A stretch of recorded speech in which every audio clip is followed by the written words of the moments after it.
well as on Twitch, car_YZ as well. So that's where I'm located.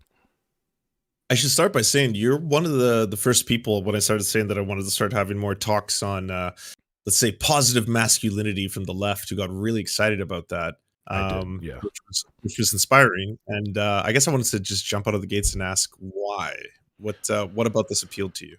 Well, I am for those who can't tell by watching, I'm a cis male, and so I've always been comfortable as a male, and it's okay if people haven't been. I'm just saying, in my experience, I've always never had any doubts that I am comfortable as a man, both in the sense, in the sense of, the gender expression that I was assigned at birth. However, I've been, over the years, very uncomfortable with the societal expectation of man. Some of the aspects of it I don't mind. I don't, even though there's a historical connotations with it, I don't mind the idea of being a provider or a protector, but at the same time, when it comes to things like courtship and it comes to things like relationships and dating, the things that were expected of me, someone who was alive and growing up in the 90s, and I was actually alive in the 80s even, a lot of that stuff, even then, as an adolescent and as a child, really rubbed me the wrong way. And I think that even now, 20, almost 30 years later, we still need to have some conversations about that stuff, because it's not being talked about enough. I think there are a lot of young men, and a lot of men even my age, in their mid 30s, that maybe don't quite know how to engage with what it means to be a positive masculine influence in their own life, in their families' lives, and their love lives, around their friends. And what I've learned from working, in management, in my different careers, is that you can't just beat people down. You also have to praise. You praise in public, discipline in private. We've had a lot of talk about what not to do. What is toxic masculinity? Now let's take the opportunity to talk about maybe how to be positive in your masculinity. So when I saw this as an opportunity, that's why I got very excited, because I'm like, there's a few people maybe who go over that sort of thing. Some of the content creators who do delve into that, I don't think are the best spokesmen for it. Some of the other ones are like Bo the Fifth Column does touch on these things sometimes, and I think he's another great example of very strong positive masculinity, someone who presents very masculine to the point of playing a character in a sort of gonzo journalism, but at the same time, being very positive with it. That's my Mhm. too long answer to a simple question. No, no, no. That's a great answer. I agree with like 99% of what you're saying. I'm curious to know what exactly were the expectations that were really bugging you growing up in, say, early childhood. Well, early childhood, I even around the age of like 9 or 10, I didn't really vibe with the idea that you're supposed to repress emotionally. I still grew up at a time where they would say, no, don't quit crying, be a man, man up, boys don't cry. And even then, that struck me as something. I'm like, well, why are women or girls expected to cry, but boys are expected not to? This doesn't make a lot of sense. And I was a fairly good student as a kid, and I read a lot of books. I loved to read, and so I had a fairly good understanding of science. It was my best subject in grade school, and I'm like, well, I mean, like, girls can stub their toe or skin their knee, but boys can too. Like, we're human, we're not unfeeling machines. My skin's not adamantium or anything. So if I'm hurting, shouldn't I be allowed to cry as well? That's one example of something that, I didn't really enjoy, that expectation that society had, that to be good at being a man, you also had to, you had to be, freaking Keanu Reeves and John Wick. You had to be just this stoic, neutral mask all the time, and it affected me. It affected me to this day. Oh yeah, I was gonna ask, doesn't he even cry when his dog dies? Am I wrong he on that? does. Is it the main? Even Keanu Yeah. Reeves cries when his fucking dog dies, and it, Yeah. even though he's kind of an unflinching killing machine in those movies, those are honestly some of the most emotional expression I've seen from him in his acting roles over the years. So it's yeah, even cries when his dog dies, but. You know, it's some of these expectations have affected me to this day. My own family will tell you that um, to the outside, it looks like I don't feel because I've always got this scowl on my face because I was just always trained to not emote too much in one direction or the other. There was a point in time I didn't smile. I just didn't. I just that was how I looked in photographs. Is just straight stone facing it the whole time. And so when I did smile, it felt fake, and that definitely was a lot of fun working in different customer service jobs. But yeah, Yeah, I was gonna it's say you're a bit of a problem. I What worked so I what worked at a changed that for bank, you? so it was really hard. I was gonna say, what changed it for you? Like, what was the turning point where you started to realize there's absolutely nothing wrong with showing emotion, especially as a man? Well, you know, I would say it probably took me longer than I'm willing to admit, but it wasn't till I was in my mid 20s that I got enough confidence that I could start, you know, talking to strangers to make friends and talking to women like for romantic interests and actually speaking to them and realizing like while maybe that's cool in the movies, that's not necessarily what people are looking for when dating. They don't want to date RoboCop, you know? They Yeah. and especially in long term being in a long-term relationship and that being a struggle at the beginning, you know, people a partner telling me like you don't share, and when I look at you, you're just wearing like a metal mask on your face. You don't emote, and there's no inflection in your voice up or down. A relationship is supposed to be passion. Even if sometimes you're upset with each other, that still shows that you're feeling something. And so I said, yeah, that's okay to feel. And more importantly, I, I realized that it was also okay to express negative emotions because your partners want to know what you're feeling to be there for you and to be able to help you through that, but also I think it's a little bit healthier on your it's a little bit better for your mental health to find a way to express your emotions in a constructive and healthy manner, as opposed to just falling into this manly mold of society that says, don't feel, don't express, don't emote, don't ever cry, things like that. You know, it's bad for you. Do you That think it shit eats you up. Oh, yeah, definitely. Do you think it's part of this natural evolution since we're only now coming to terms with like I think it was maybe like the 5 or 6 years ago when the idea of like toxic masculinity was talked about a lot, and I totally agree with you in the sense that like we've done a good job of pointing out things that are wrong, such as being obsessed with traits that are supposed to be only characterized as being like manly. You can only be a man's man if again you're strong, you're emotionless, you are the defender, all this kind of stuff. Do you think now people are now more open to the idea of trying to assert what is positive, or at least trying to grow from that? I think so, yes. So that is one of the good things is that I think in both real life and in mass media, I I've seen a lot more diverse representations of masculinity, right? And so, well, let me use a perfect example. There always were examples of it throughout history. The issue you run into is that they were few and far between, and sometimes they were typecast or pushed aside. But an example of something I would say, so if we're talking about media, an actor who I think has always shown maybe a good other side of masculinity was Robin Williams. Robin Williams did not often fall into that tough guy archetype or even just any of those masculine archetypes. He was always a character that emoted. He was always a character that was very expressive with his face, with his voice, even in non-comedy roles. Like if you watch things like Angriest Man in Brooklyn, or, some of his last movies before he passed away.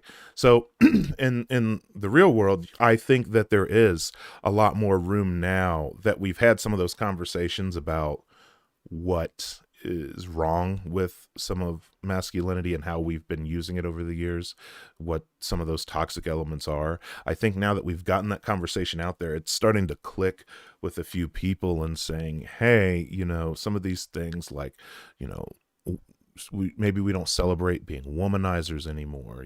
Maybe we don't celebrate praising our capacity for violence. Maybe we don't necessarily celebrate being able to withstand torment and pain or endless toil. There are other aspects of masculinity that maybe we can look into, but we don't have to celebrate these that are clearly a detriment. And I am seeing that sentiment a lot more now in the 2020s, I'll say. I Definitely, don't know for about sure. you, but like Yeah. for me, one of my biggest fears is that I think this conversation is being dominated, especially online, by the worst possible people. Uh, Yeah. to be totally honest, like whether it's the pickup artist side of YouTube or the like, you're a high value male and you have to understand that all these femoids that they're just trying to get at you for whatever reason, your wallet. There's all this kind of like You got to really slay the mammoth, King. yeah, all all that kind of shit seems to like that dominates in the algorithm, right? But again, it seems to be a big lack either from a leftist perspective or even it doesn't have to be particularly leftist, but just from a positive perspective that shouldn't be the dynamic. That's just reinforcing the same problems that we find ourselves in, at least in my opinion. Yeah, no, I agree. I think, like many things, we kind of let the chuds beat us to some of this stuff. So, like, the chuds beat us to YouTube. So that's why you had the whole sort of bread tube pushback against them and when it came to politics and pop culture. So when it came to discussions of gender roles, they kind of beat us here too, because even long before sort of these battle lines were drawn, you had pickup artist TV shows on network television and on network cable. They had shows on MTV and VH1, and some of those individuals are still some of the worst people on the internet. Like Tariq Nasheed used to be a pimp like character with a pickup artist type show on fucking MTV. That was actually a thing that happened. And VH1, the dude fucking Mystery had a reality show on VH1. And so yeah, a lot of these guys took that and ran with it. You had fucking Dariush Velizadeh writing a whole ass book and then starting a whole movement. Is that the That's Roosh ruse? V. Yeah, yeah, yeah. It's Okay, fun to I know. say his whole name. Plus, Roosh V sounds fucking stupid. So he wrote a book and started a whole movement on this stuff, and it went kind of for a while unanswered. So yeah, the worst people were the ones talking about what it meant to be a man and what it meant to be masculine. And then when you start hearing things in the media come out that are results of toxic masculinity, things like the Me Too movement exposing serial abusers and serial predators, and things exposing, we're talking more about rampant sexism in different industries and fields. Those guys were there to start pushing back, and they're like, no, you see, boys, you see, brethren, this is that attack we were telling you about. They're trying to castrate us, and so da, da, da, da. So yeah, we've let the wrong people dominate the conversation for a very long time, and a lot of pop culture and media has unfortunately fed into it until very, very recently. Like, I implore anybody watching this stream, when it's over with, go on whatever streaming service has it or pirate it and just watch, free of context, just watch Big Bang Theory. Just watch that and really let those jokes and gags land. And you're just like, now imagine you lived in real life in proximity to any of the men on that show. They would be the most insufferable fucking clowns you've ever dealt with, and immensely sexist. They are incredibly sexist. Hi. Well, I was going to say I haven't actually watched the show, so I know of it specifically because of that. I think pop culture video that shows how the whole show was, Yeah. little Pop Culture sexual salty. Detective talked about it, and yeah, they called it adorkable misogyny, and yeah, That's right. it's gross. It really is. Everybody, we're also welcoming to the panel David Dole. David, I don't know if you can hear us. If Yeah, I hear you now. Hey, David. Oh, fantastic. Am I good? All right. You are good. All right. Do you want to give a quick introduction to yourself, where they can find you, for anyone who Oh doesn't yeah, know you? sure. I am David Dole. I am the Rational National. I am mostly on YouTube. You can go to therationalnational.com. That's the YouTube page, and there you go. I'm also on Twitter as well at David Dole, DOEL. Awesome. I'll catch you up. So me and Cara are just talking. We're just basically, this whole thing's just going to be a free flow conversation about positive masculinity. The inspiration being in part, Cara put it really well, that I think everyone on the left has done a really good job so far of talking about what's wrong with toxic masculinity, all the negative aspects that we'd like to change, but there's not a lot of discussions about either positive aspects or even trying to talk about topics that are sometimes dominated by the pickup artist side of the internet, right? And then that's I think an unfortunate gap that we're trying to fill. So I don't know if you had any initial thoughts on both masculinity, or what it is to be a positive masculine man in today's day and age. Well, first, I want to say thank you for inviting me here.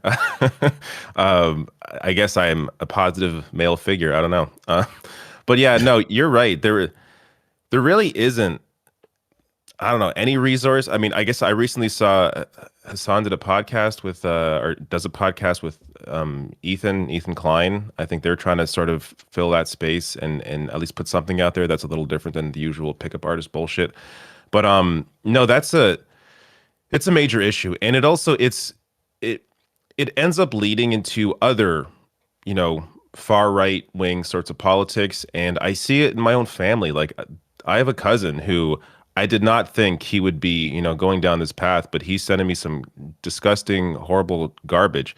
And I think part of it is it in lieu of having any actual, attachment to anything that is a counter to the garbage that is coming from the right in that same sort of, masculinity space, trying to appeal to people who feel like they're outcasts for some reason, or aren't a part of society. And look, I understand that mindset, being in that place. I was very, like, I grew up incredibly anxious. I had severe social anxiety. I did not honestly really have any friends in high school, and I can say, like, I did not go outside during high school at all. It wasn't really till college, till my 20s, that I really forced myself out there and began to make friends and have an actual life. And so I understand being in that dark place and not knowing where to turn. Luckily, in an odd way, I mean, I had online video games, so I had made friends online that way.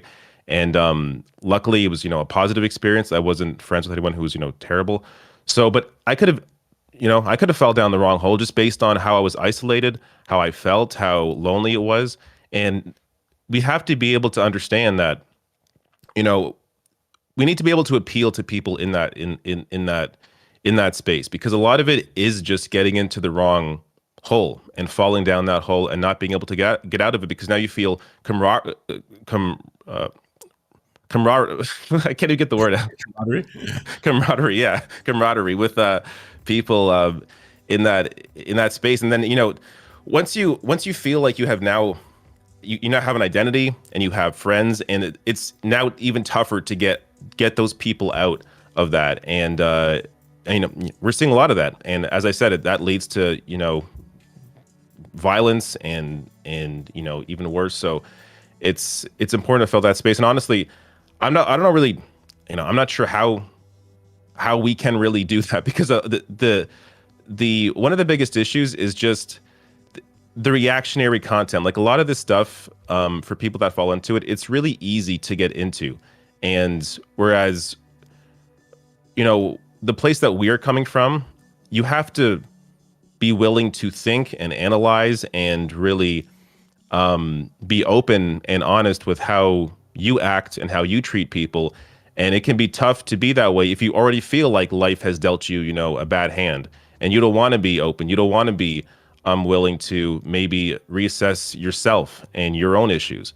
So it's easier for a lot of people just to fall into hearing things that already make them feel like, hey, yeah, that's how I feel. That's it. You're embracing the anger that I have within me, and that's good that I have this outlet now and these like-minded individuals to embrace me the way I feel. But we have to be able to, I mean, you have to be willing to counteract that. And again, I wish I had the answers for that. I don't really know how to fill that space properly, but there has to be a way for us to have these conversations and think about the way to do it. And I think, I guess, one example, as I said, the way Hassan and Ethan are doing it is a way to do it. Comedy, I think, is an important piece of it. But I don't know.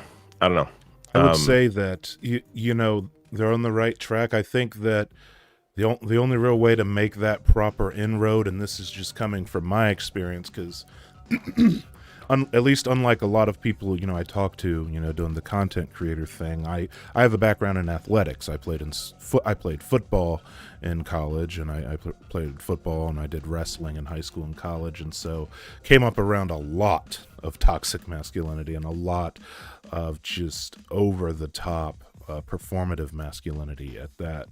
And I think that the best way to make that progress, I would say, is where I've seen the progress anyway, is a communicator that's within whatever niche or circle that your target audience is. And I think it needs to be a responsibility of every community. It needs to be a responsibility of Magic the Gathering community. It needs to be a responsibility of, I don't know, online first-person shooter communities. It needs to be a responsibility of politics streamer communities and debate bro communities, and basically all of your little corners or pockets of the internet. They have their popular content creators and they have their popular thought leaders, and there needs to be one of those people that says, "Oh, hey, fellas, let me pull you aside for a second. This is some behavior that we've seen.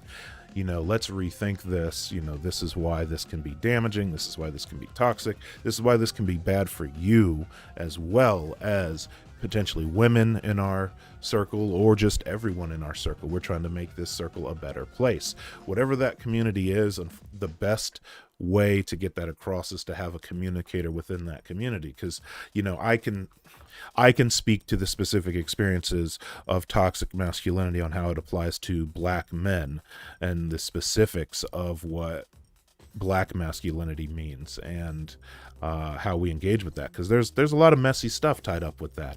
But it would be less poignant if I was, I don't know, at random, if I was talking to people in like the Minecraft streamer community.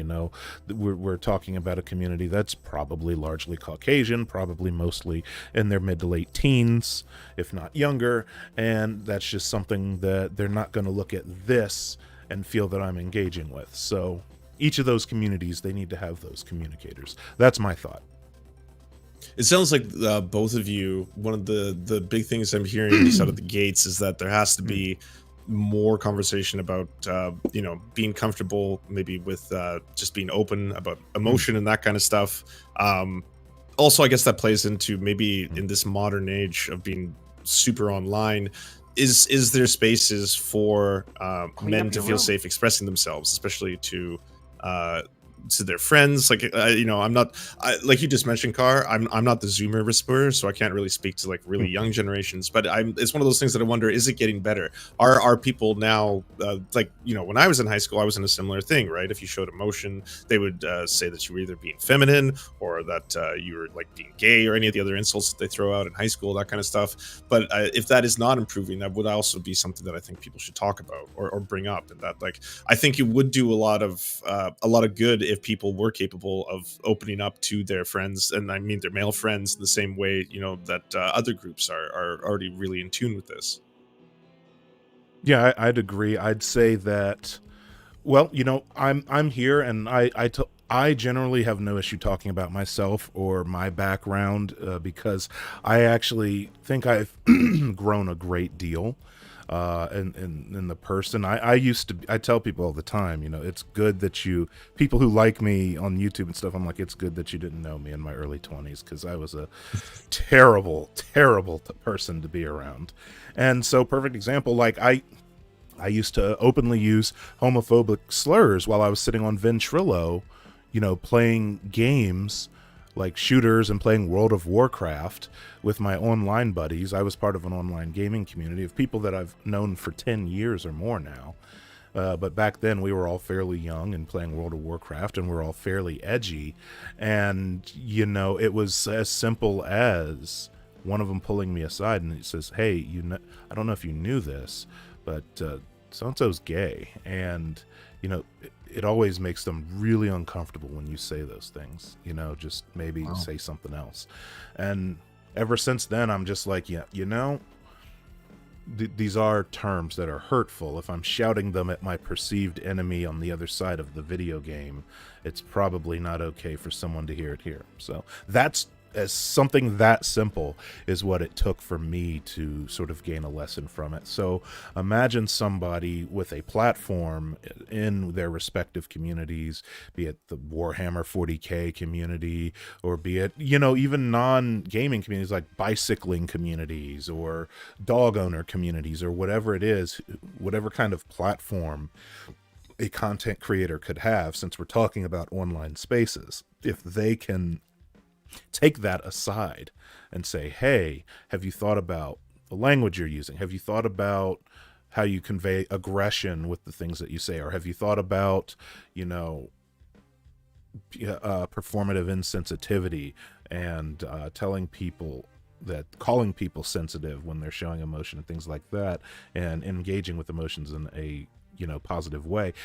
I think that would make the huge difference in a lot of those communities. And I didn't know Hassan and Ethan were doing a thing. I'd argue that Hassan has had to do some growing of his own over the years, but in general, that's a good step for his massive platform and his audience. And I know I've never listened to any of Ethan Klein's podcasts, but I think he has a fairly large audience from what I'm told. So I imagine they could reach a lot of people if that's something that they're starting to touch on. And all I would hope is that spreads out to everyone else that's watching.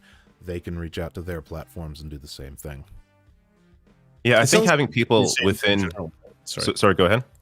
Oh, I was just gonna say, it sounds like he's saying men in general, like not just like I guess community leaders, but just men in general should be trying to reinforce the things that are positive through, being like, well, this attribute is not something that you would want to be doing, kind of thing. Yeah, if Sorry. you have the voice you can use, you should do it.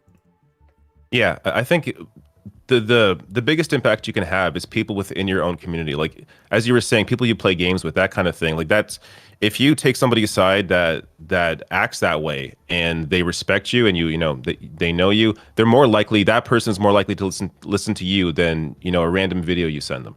So having that for sure, I think is a major piece of it. But also, yeah, I think you make a great point in terms of using our platforms and speaking about this more. I know I definitely could be doing a lot more in that area. I think it's good to sort of bring our own experiences into it as well and be relatable, and I should discuss my upbringing and my severe anxiety and being lonely and isolated for a large chunk of my life, and that I think can help to speak to people who feel that same way and be able to reach them when they are in in that dark place. So absolutely, I think bringing our experiences into it, using our various spaces, whether it's gaming, whether it's politics, whether it's whatever, being able to address these issues and bring them up in a way that is personable, that is personalized, and bring others into that conversation as well, and being able to be open with our experiences and how we feel and how others feel in these spaces. And I think that's a good way to move forward. I suppose we should start talking about things that both of you consider to be positive masculinity, or what would be the things that you would want to impart into people. Like, what would be the antithesis to the like, all right, everybody, ladies be shopping, am I right? We're going to talk about that. I would say, first and foremost that I'd say let's rethink responsibility, right?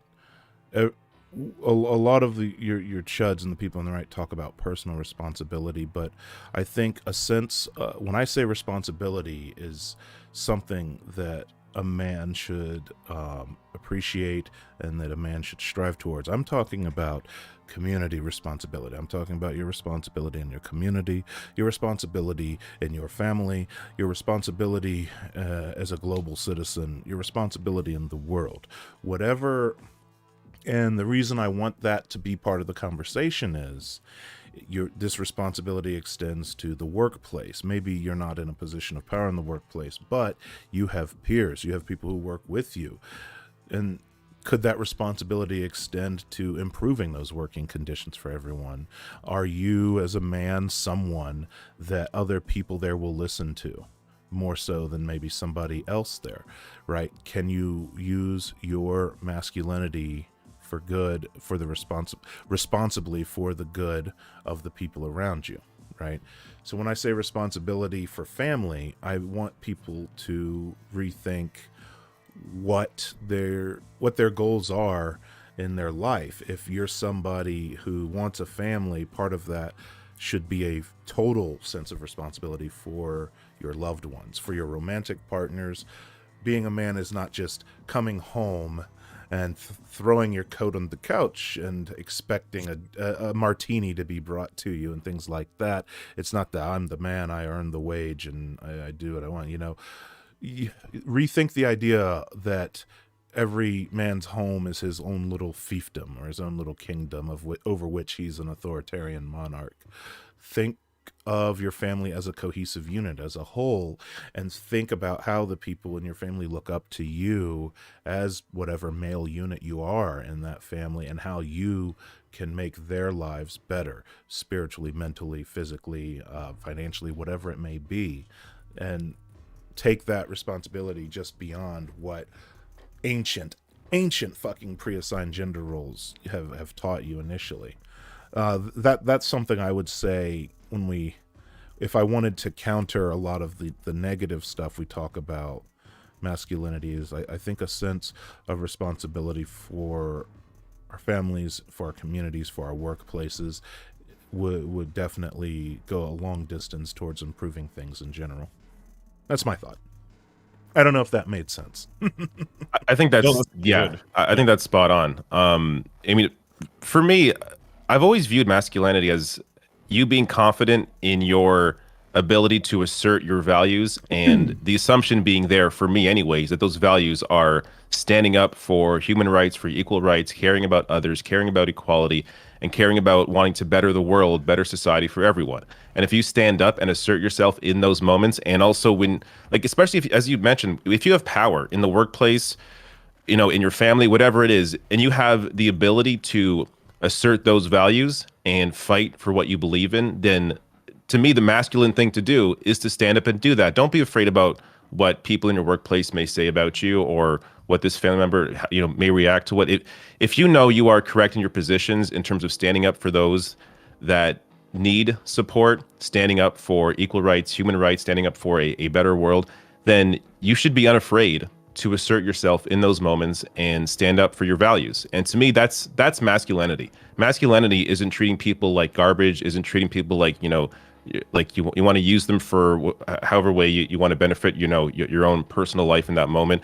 Masculinity is standing up for society, standing up for your values, and not being afraid to do that. So that's the way I've always viewed it. Even in my, darkest moments, because I think part of it, I was lucky to have a mother and a father, but my mom especially, who really taught me to care about others and to look out for those that need help and stand up to those that require that assistance. If you see somebody being treated poorly, then stand up to that person and ensure that that person's treated well. So that was always instilled in me. So even when I was, isolated, lonely, and in a dark place, that for me was never broken. So I was always lucky enough to be able to go back to that. Now some people didn't grow up in those homes, didn't grow up with those sorts of values. So, it can take time to try and break those barriers down and build up that confidence and build up those values in some people. But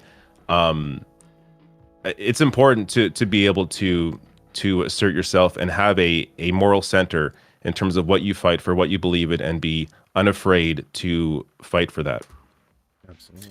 It, like, correct me if I'm wrong here, but it kind of sounds like these are traits that both of you, and I would agree with everything both of you just said, are things that you want to instill and inspire in men, but they shouldn't just be unique to men, right? Is maybe that might be, could that be a big separation from the old paradigm? Because there's a lot of things where it's like, women have to be empathetic and they have to be emotionally available. Men have to be strong physically and of character and all this kind of stuff, right? And yet I don't know if anyone has to have the set guideline as much as I would rather have just if we are communicating to men, right, that they are inspired by the things that the two of you are saying right now. Yeah, that's the secret, Lance, is that most of these things are not exclusive to men. I'd say the main difference right now is that I always like to at least acknowledge the world that we do still live in. And so when I talk about responsibility, yeah, everybody should take that message of responsibility for their community, for their family, for their workplace, for their environment. But the world we live in right now, unfortunately, there are some circles that'll be hard to penetrate with a voice that's not coming from a cishet man. So if you have the means, Rule 303, if we will, if you have the means to do it and you're able to, then you as a man should take that responsibility to get that message out there that needs to be done. If it's your community and you're trying to clean up your neighborhood and you know that people are going to listen to your voice, or if you know that you work in maybe a male dominated workplace where your shop is kind of a boys club, and so you have people who might be women working with you as peers, or people who are LGBTQIA working with you as peers, but you know that some of the decision makers and some of the people who can influence things, they're in that boys club. They'll listen to you, another manly man, before they listen to the young women, or they listen to a gay man, or they listen to a lesbian, things like that. That's a responsibility that you can take that maybe is something that you have the ability to do that others don't. So yeah, nothing is unique in this to men, and it's ultimately that is part of the paradigm shift, is that maybe being a man means just being a better human in general, is what we would say about being a more positive masculinity is more positive humanity, something that isn't exclusive to one gender. I agree completely with that. Yeah. Yeah, it's like, just like, what do you follow that up with? Lance, I mean, ultimately, really how do I follow it up? You got to have more Ultimately, for me, panels just where being a we good argue, person, right? Lance. We agree every time I come on here with you. But no, that's an important part of it too, because I often see that if you're getting, what is it to be a man kind of talks, especially from other perspectives, it usually is, by the way, we got to set you with this codified list of what is manly, what is not manly. But I think there's a lot more fruit to come from just discussing and trying to just better men that you're appealing to in general. Like just becoming a better person in general should be what the goal is ultimately, right? Not necessarily, hey, are these stereotypes going to fit this binary gender of what exactly is a man, what exactly is a woman that everyone else has been talking about. Yep, I agree. Yeah. And I think that, well, and all I can really do, is be kind of anecdote Andy and share what has been growth for me and my life, and that is I got to becoming a parent. When you become a parent, you have one of two routes you can go. You can either be the father that your father was, or you can diverge from that and say, I'm not doing that shit. That fucked me up real good. So for me, it was like, well, I'm not doing things like that. So that allowed me to grow and see, okay, as a father and as a man, what is it? How can I be a more positive influence on my child's life? And I have my kid is in the LGBTQI community, and I think to myself, well, they have peers who maybe don't have quite so accepting parents, and maybe they have peers who struggle at school with not so accepting educators. So part of being a man for me is presenting an air of security for the marginalized people around me. Like, no, my immediate vicinity is your safe space. I was blessed with a massive size and no hesitation whatsoever to use it to protect those around me. So my arm's reach is your safe space. So if you are near me, I want people to know you are safe near me and you're safe in my home. And I think that should be a goal that others strive that other men should strive to do. It's not all bad if a lot of young men are feeling this pent up aggression, and maybe they get in bar fights, or maybe they seek out fist fights on the streets and things like that. And I want them to just take some of that energy and maybe direct that towards protecting marginalized people, because isn't that the most manly thing in the world? That protecting marginalized people and those who may not be able to defend themselves. And I find even all of your Return of Kings chuds and assholes like that, they all fucking idolize knights in shining armor and dudes swinging swords and shields. And I'm like, well, yeah, but if you like that archetype, maybe you shouldn't be like trashing minorities and things like that. Maybe you should actually be a protector and a provider, not just the facsimile of one that you've cooked up in your head. If my Absolutely. ramblings make any sense. No, absolutely. And I'm also a father. I mean, my kid's 1 year old now, so he's kind of young for some of these conversations. But what you said, it hit me, because I think about how my dad raised me, and how my mom tells you stories how he wasn't really all that involved until I became a little older. And it's weird when she told me that, because it made me sort of like, there was a click, like it clicked in my head. It made me realize this is why I never really felt as connected to him as I feel like I should. Like, he's a great person. Like, we have conversations. He's a great guy. But in terms of the connection, him versus my mother, it's a different, it feels different.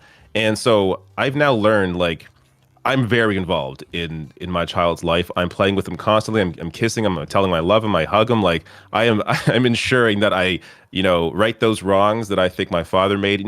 Not even that necessarily his faults. I'm sure part of it was the culture, and how he worked a lot, so that was part of it as well. But because I have the opportunity to work from home, and I get to be there with him when I want to be there with him, I ensure that I'm there. I ensure that I am creating this safe space for him. And I think that's a major part of being a dad, is being able to have this space for your child where they don't feel afraid to come to you, where they feel welcomed, and you want to be that welcoming spirit for them. And so I'm hoping to build that with him as he gets older. But absolutely, like, there is so many different aspects of masculinity that we have, that we can explore, be it the rage aspect when you're young and in your 20s, or in a dark place, or be it as a father. Like, there are various ways that we can really, I think, share our experiences and our knowledge, and be able to help people in their place, to help to create a better world, a better society for everyone. You keep going. I'll be right back.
forced to then move away, and then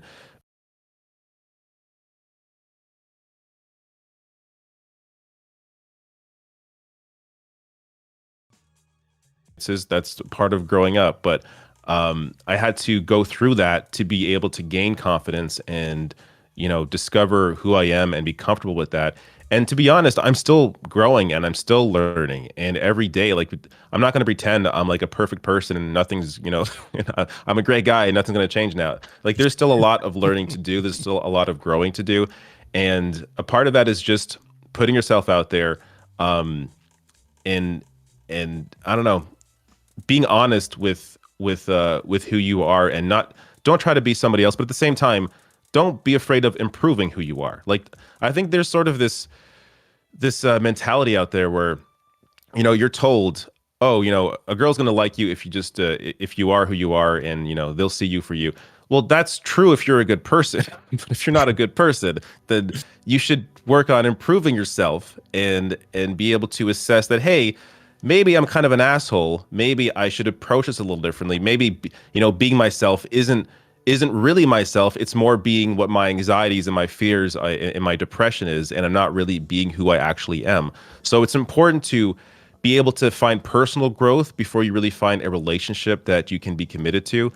Because without that personal growth, you're going to be going through that in that relationship, and it's not going to be good for either of you. You really have to be, you have to have, a solid footing before I think you can have a successful relationship and eventually have that family, if that's what you're seeking. Now, some don't seek that, that's fine.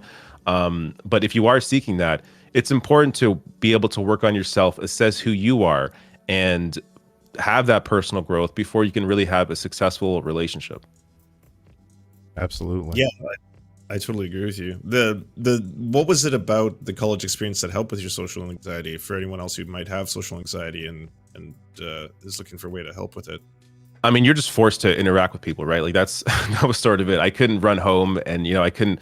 So when I went to college the first time, I went to class and then went home. Like, I didn't hang around. I wasn't going to parties. I was giving into my fear is what I was doing. Whereas when I realized the only way I'm going to grow is by forcing myself out of this and moving away, that's when I found that personal growth, because then you're forced to interact with other people around you because you're living with them, right? Like, you're living in a dorm. You have to have that, you face those conversations. You face a whole different way of life, and it forces you to grow. Even if you're afraid of growing, it forces you out of it. And also, it's also important to understand, like, there's also a process in that, right? It doesn't happen immediately. My first maybe 6 months in college, I was still kind of a shut-in. I still was afraid to, leave my room. But it got to a place where, I met, a few people. They invited me to a party, so I forced myself to go out, and you begin to have those experiences, and you begin to, come out of your shell a little bit. And sure, there are some times where you wake up and you wonder, like, why is there a cut on my hand? Why am I bleeding? Like, maybe you drank a little too much. Those kinds of things happen. You fall down. But that's a part of life. So it's important to put yourself out there. And again, if you have that severe social anxiety, the only way truly out of it is to force yourself out of it. And I've done ayahuasca, I did mushrooms, like, I've had those psychedelic experiences as well, and there are some temporary benefits to that, especially, yeah, I mean, ayahuasca helped me immensely, as did magic mushrooms. But even to be able to get to that place where I was willing to have those experiences, I had to be able to find my own footing and begin the process of improving who I was and getting out of this shell of social anxiety that had been over me for so long. And it's also another piece that's very important is, don't define yourself by that anxiety or by whatever issue you have, whether it's depression or something else. If you define yourself by that, then it becomes even tougher to force your way out of it. Because if you think of yourself as, oh, I'm this guy with this problem, then you almost romanticize that you are this person with that problem, and woe is me, oh, life sucks, oh, this is, everything's horrible. But once you allow yourself to separate, who you are from that anxiety, that depression, that PTSD, whatever it is, then that is when you really begin to allow yourself to grow and push out of it. And look, as I said, I'm constantly growing. I still have moments constantly where I'm faced with that anxiety and I have to fight it. But it's one of those things where if you don't fight it, then you just regress and you fall back into who you are, and you don't want to, That's you don't want to be a shut-in right and there, is that yeah. it'll still come up. And yet, to jump off of what David said, I want to address the elephant in the room and speak to any men with social anxiety that are watching and talk about dating. it goes off of what he said. Listen, you will be much better off if you just do it. Just ask that person out. Be respectful. Don't stalk them. Don't insult them.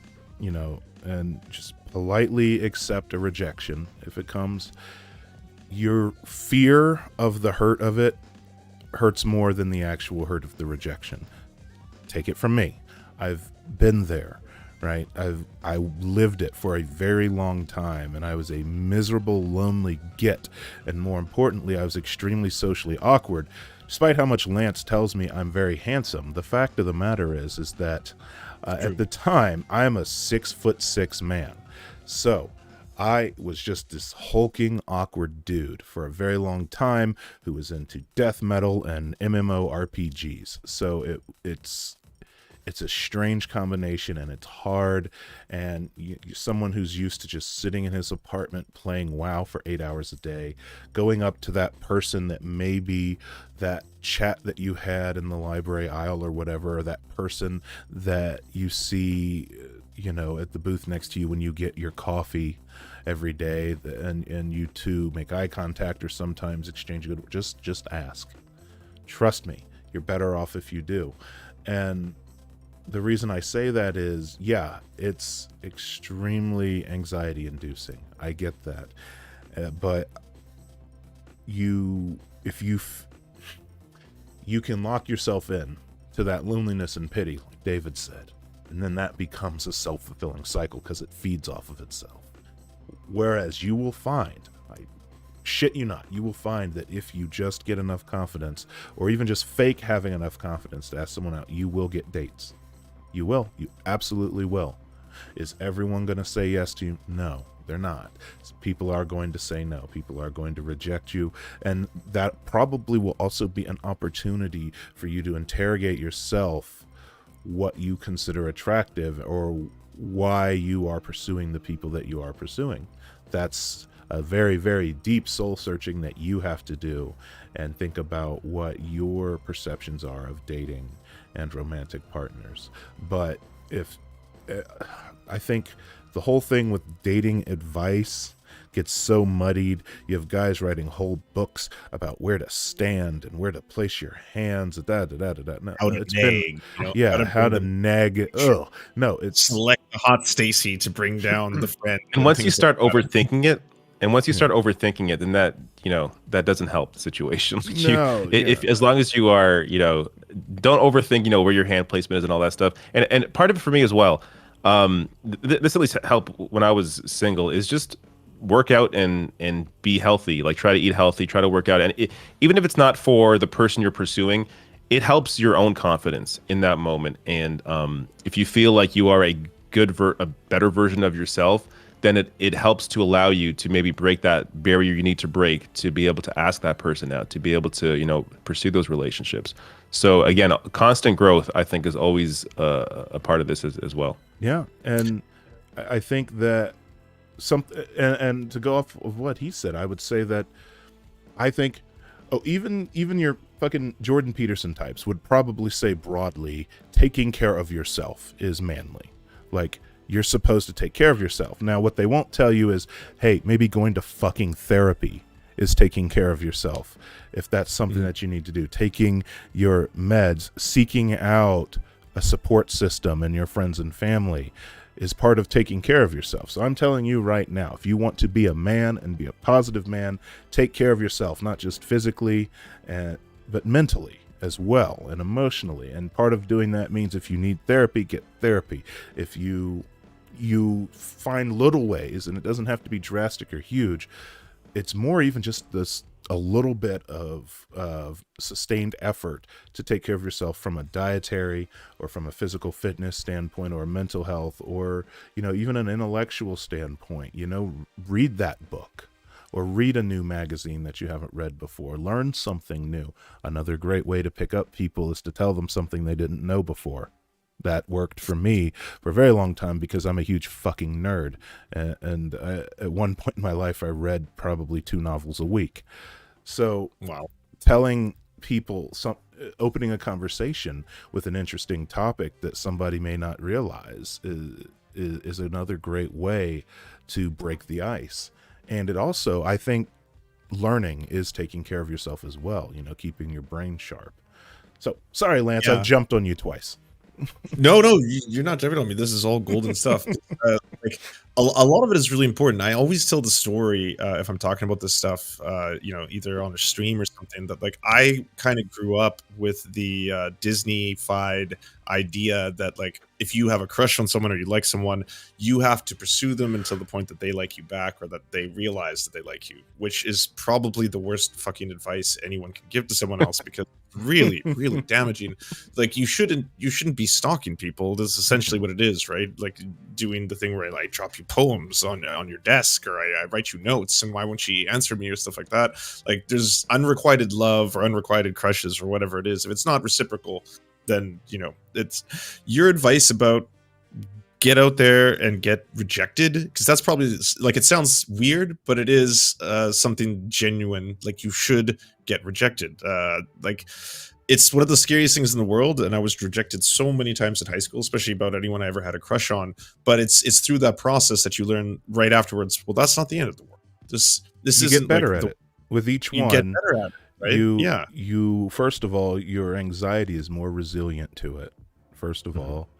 Second of all, you learn social intelligence and social interaction, and third of all, you're able to get over it. You're able to recover from it faster, and so that's part of the process. It sucks and it doesn't feel good in the beginning, but it's key, and it is a part. Maybe for people who are socially awkward and haven't gotten to that stage of their life, they don't realize that the people they see around them who they think are happy and able to have meaningful connections and relationships with romantic partners, these are people who have gotten over rejection already, and they will tell you they've been rejected. Everyone has. Absolutely. The other thing you're talking about in terms of like, bettering yourself or, eating healthy and trying to just be a better person in general.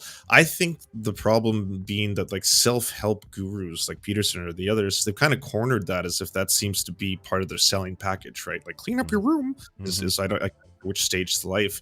But that is genuinely just a naturally healthy advice that everyone should just follow, right? Like you should try and better yourself. And like David's saying, it'll also help in that, it may be that stage or step you needed to help with the self-confidence to be able to approach someone and ask them. Yeah. Maybe a question for both of you then, being because you're both, successful Casanova family men with healthy manly men. Yes. manly men. Is that what do you say to people in terms of like, so how does one even go about that? Like I may like this person or I may like that person, and in the current paradigm, are you just saying that I should approach them, or like maybe is it better if you just have conversations with people, or like you were saying, Car, trying to be interesting? Yeah, well, okay, so if we're talking hard advice for someone, to take that first step, actual meaty advice, I would say there's a few good ways to break the ice, good human ways. And first and foremost, and here's the other hard one, you're attracted to someone, you're interested in someone. I'm going to ask you to set that on the other burner for a moment and just think in terms of, I want a human connection with this person. I want to open up a dialogue with this person. And that's how you just want to start. So once you've established that, you put the other urges to the side just for a moment and say, I want to have a connection with this person. How do I do that? So now you have a couple different options. If you have a quiet moment near that person, just say something to them. Point out something around you, or if you happen to have learned something interesting that's semi-related, which has kind of always been my thing, because I am a font of useless knowledge, point out something that maybe they weren't aware of, to get them speaking to you, or and to open up that conversation. The other thing you can do that I think works very well, everybody has hobbies and interests of some sort or another. And I assure you that there are members of whatever your sexual preference is in that fandom, hobbydom, or interest group that you could meet as well. And so it doesn't hurt to pursue those interests. Now, some might say, oh, my only interests are video games. And I'm like, okay, well, I mean, this sounds weird, but they host live tournaments of that video game, don't they? Go there and make your goal to talk to a couple strangers and just strike up a conversation, invite them over to play with you, things like that. I was going to say, if I could interject right Oh, there, yeah. but the talk to strangers part, I think that's also a healthy thing to advise people to say without anything else being required of that. As in, like, you should go out, Open that dialogue. and open that dialogue and just have a whole bunch of conversations and walk away from them and be like, that was a great moment, great talk. I'm really happy we did that. And it doesn't have to be like you just said, you can put aside whether, you put that attraction aside for a second, yeah, and just have a human interaction with someone you've never spoken to. Absolutely. I agree wholeheartedly, Lance. That should be a huge part of it. You should be, if that's something you're struggling with as a man, your goal should be just to have more interactions, period, with people, and have more positive, meaningful interactions, period, aside from whatever attractions you may have or whatever romantic interests you may have. You'll be more rewarded and more confident, and confidence is attractive. I stand behind that still. You'll be more confident and more attractive just by being experienced talking to strangers. Did you have anything to add, David? I could hog the mic all night, and I'm always self-conscious about doing that.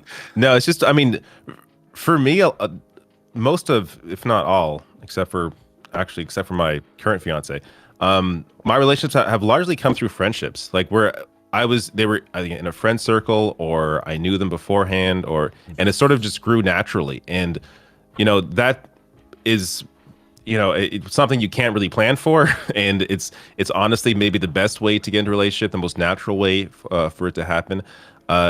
So, that for me has been a lot of my experience. But when it comes to my, fiance, so we met online, which happens quite often nowadays. But she told me that she wouldn't have gone out with me if she didn't see that I was in. So I had just recently been in the Green Party race. And so that gave her the confidence to be like, okay, this is like a guy that's doing things. He seems normal. Like, she watched like a clip like from one of the debates that I was in. So then that made her feel okay with going out with me. So that kind of goes back to the conversation where if you put yourself out there, force yourself to do things. Like, my God, I still today, the idea of running now as a politician still frightens me.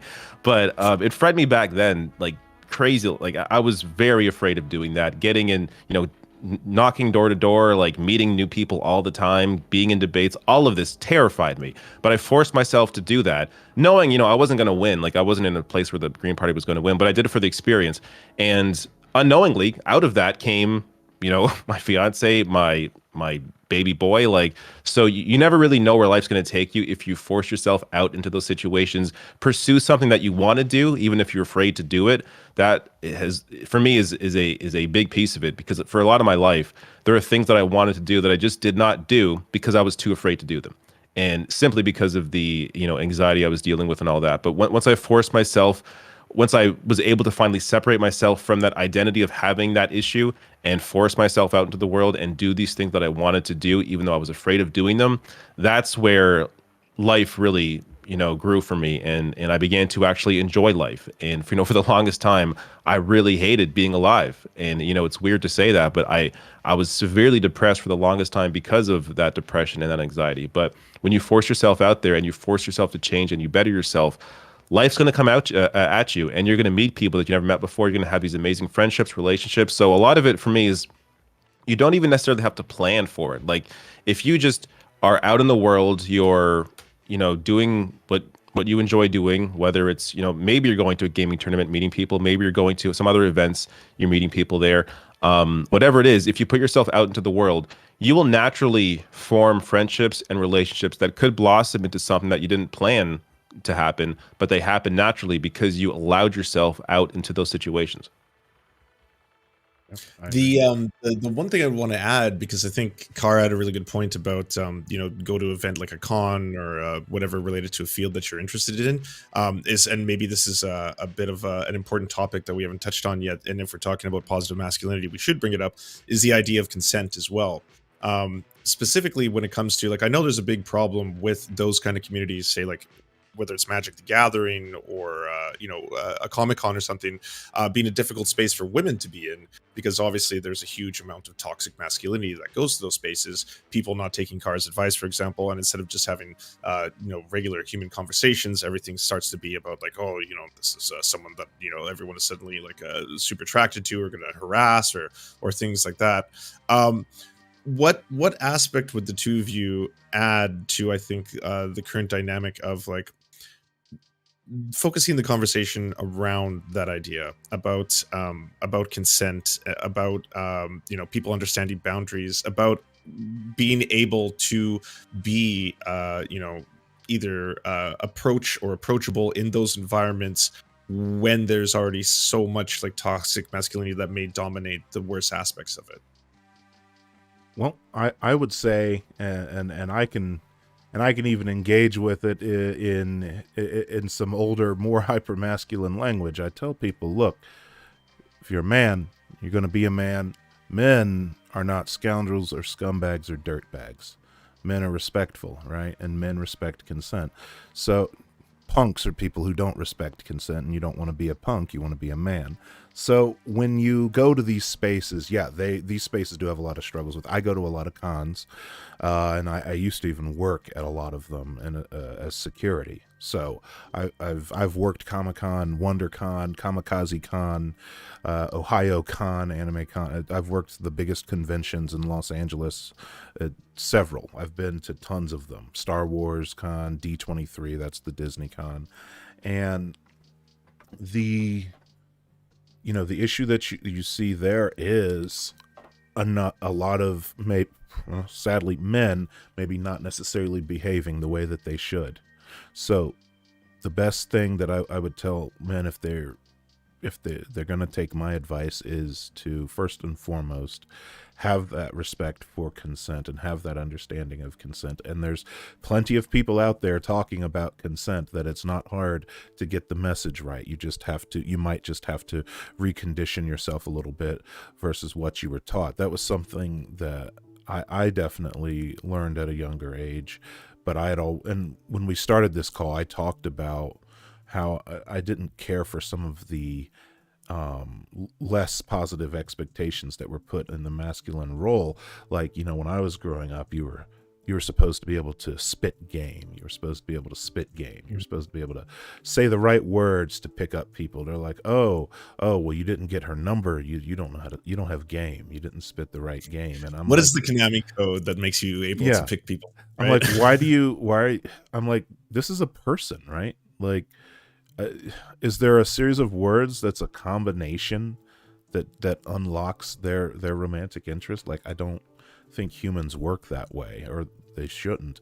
And I think it's a bit dehumanizing to expect somebody to function in that manner. And that goes on to the greater consent conversation, is that you should be seeking out human connections wherever you go. And part of that human connection is an equal respect for that person's consent, for their bodily autonomy, and for their safety and security, just like you would not want your safety, security, or your bodily autonomy or your consent violated either. And so going in with that understanding, and if necessary, spreading that understanding to those around you in your peer group. It always starts with your peer group. You can't really change the culture of an entire convention as one person, but if you're there with a group of friends, you can be like, hey, dudes, ask before you take pictures, keep your hands off people, and things like that. Don't leer at people and that sort of shit, and keep the gross comments to yourself. You can say that, you can get that out among your peer group very easily. And, everybody just take care of their peer group, and you'll see that ripple effect throughout the entire community slowly get better and better. That's my thought. Talking about that specific example of some of those geek and nerd spaces and some of those specific spaces. I gotta ask you for stories one day about what being a security guard at every single on is like. I bet you've seen some things. I've seen quite a bit. It's it's not for the faint of heart. If you're prone to anxiety attacks, I don't recommend organizing or running security for conventions. Also, you got to be able to walk a lot. I tell you, I put 30 miles on a pedometer walking the convention hall in San Diego. It's it's something else. You'll beat your toes to hamburger. But you do see. I firsthand saw a lot of those elements of some of that stuff. That's definitely improved quite a bit, I should say. Anime community and the fantasy communities and like the Comic-Con community, the greater Comic-Con community, and PAX and things like that. I've seen a lot of that improve over where it was before, and things like that. Because a lot of the people who are instrumental in these organizations are also kind of making that big push. People like Felicia Day and Joe Mangiello and Deborah Ann Wool have talked at length about these things, because these are people who are regulars at a lot of conventions, and these are things they've seen as well. So, take that energy and run with it and try to make those spaces a little bit better. From what I can tell, to name a few different specific groups, I know Magic the Gathering community, at least in small part due to our good friend, the Quartering, has been improving its community a great deal. Lately, they've had a big, strong push on that. Warhammer community has kind of gone the same route. There's a pattern here, Lance. What is it with the fact that it takes like one really toxic chud content creator to sully the name of that community before they're like, oh, wait, people associate us with him. People are associating MTG with Jeremy, or they're associating Warhammer with Arch. Ugh. Like, no, we are not them. That is not what we're about. Yeah, I mean, at least it works in communities. Doesn't seem to work in corporations. Activision Blizzard is still just as before.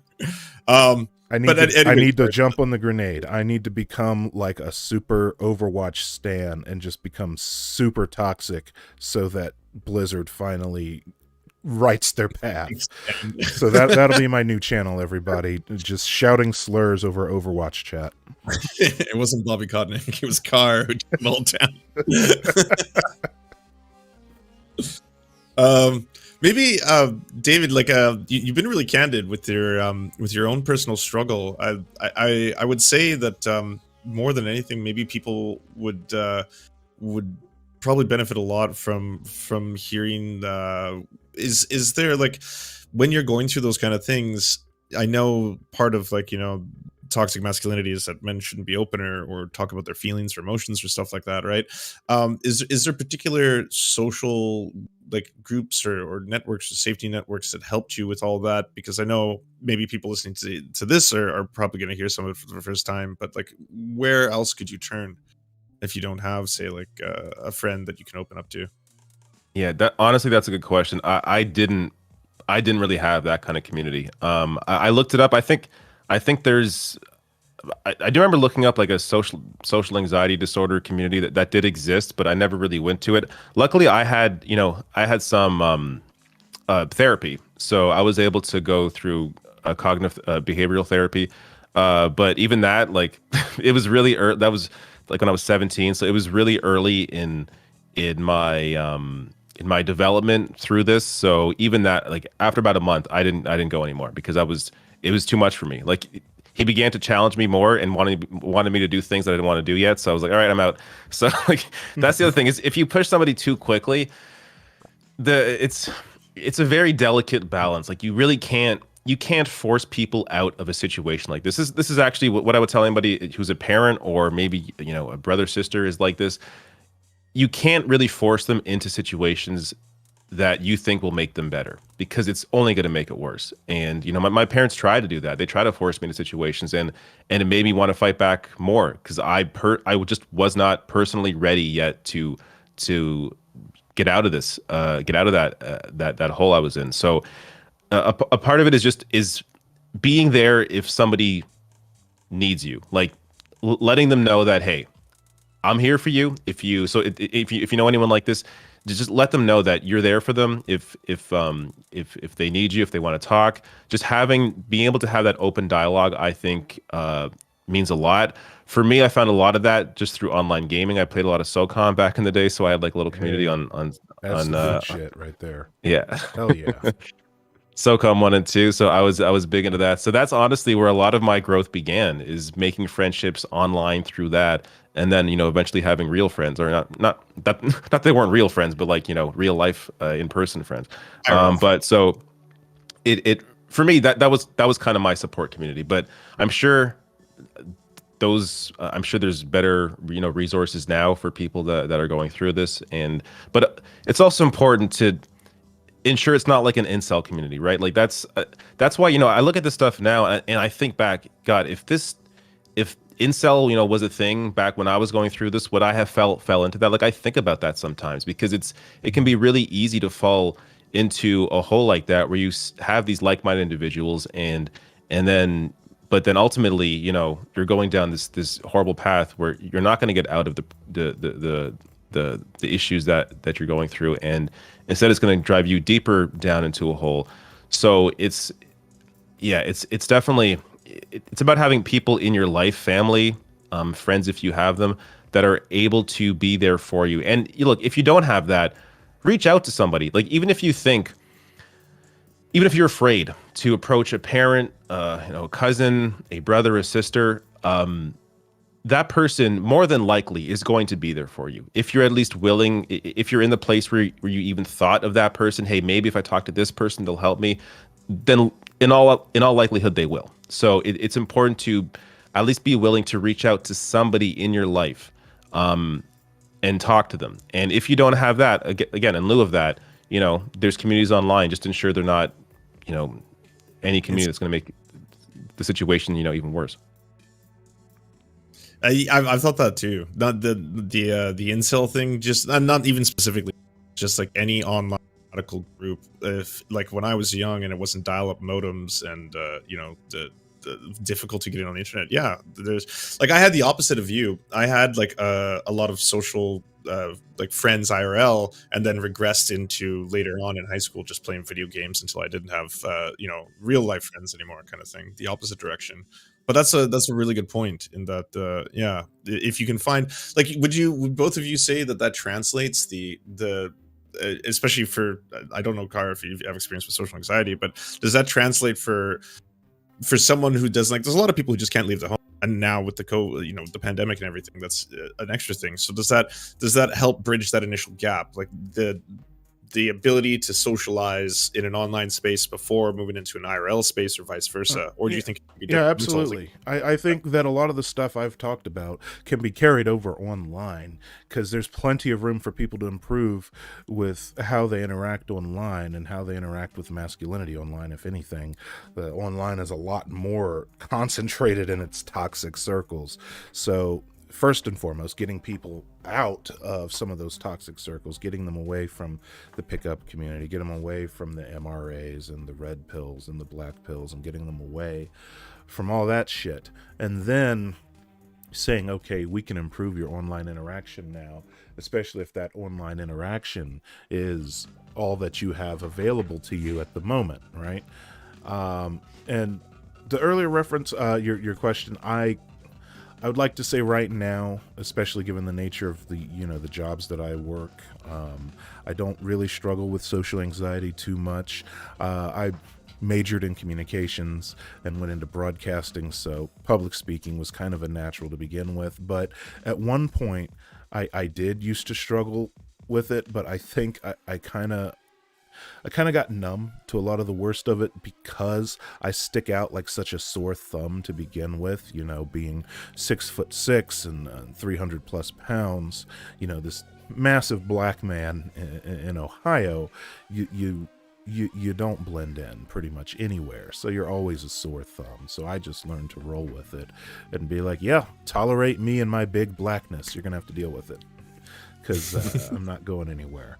But yeah, I think if you're, if someone is just stuck in those online spaces and they haven't had a chance to get out into the physical space yet, they still have that opportunity to engage a little better, and they still have the opportunity to make those human connections with other people. Perhaps if you're stuck online playing games and you can't get out for every reason due to a disability or due to COVID lockdowns or due to social anxiety is just a little bit insurmountable, and that's okay, then consider, it's going to sound weird, but I don't know, you play in a pub with somebody in a video game like a shooter or a MOBA, just message them, say, hey, great game. Want to play another one? I've made friends that I've had for a decade on the internet just in that fashion, right? Just cool. From a DM.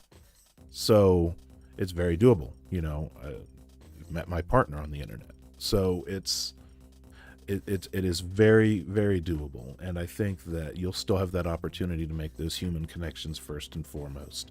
Set aside the attraction and the other urges just temporarily, and work on those human connections. The other stuff, believe it or not, will fall into place. You won't have to think about it anymore. Talking about that post-nut clarity, right? Yes, that post-nut. Listen, I'm trying not to get too raw or edgy with my advice. I don't want to tell people to go rub one out first before they interact and get their head straight. All right, I'm at the Comic-Con. Gotta hit the bathroom quick before I go talk to those people. Yes.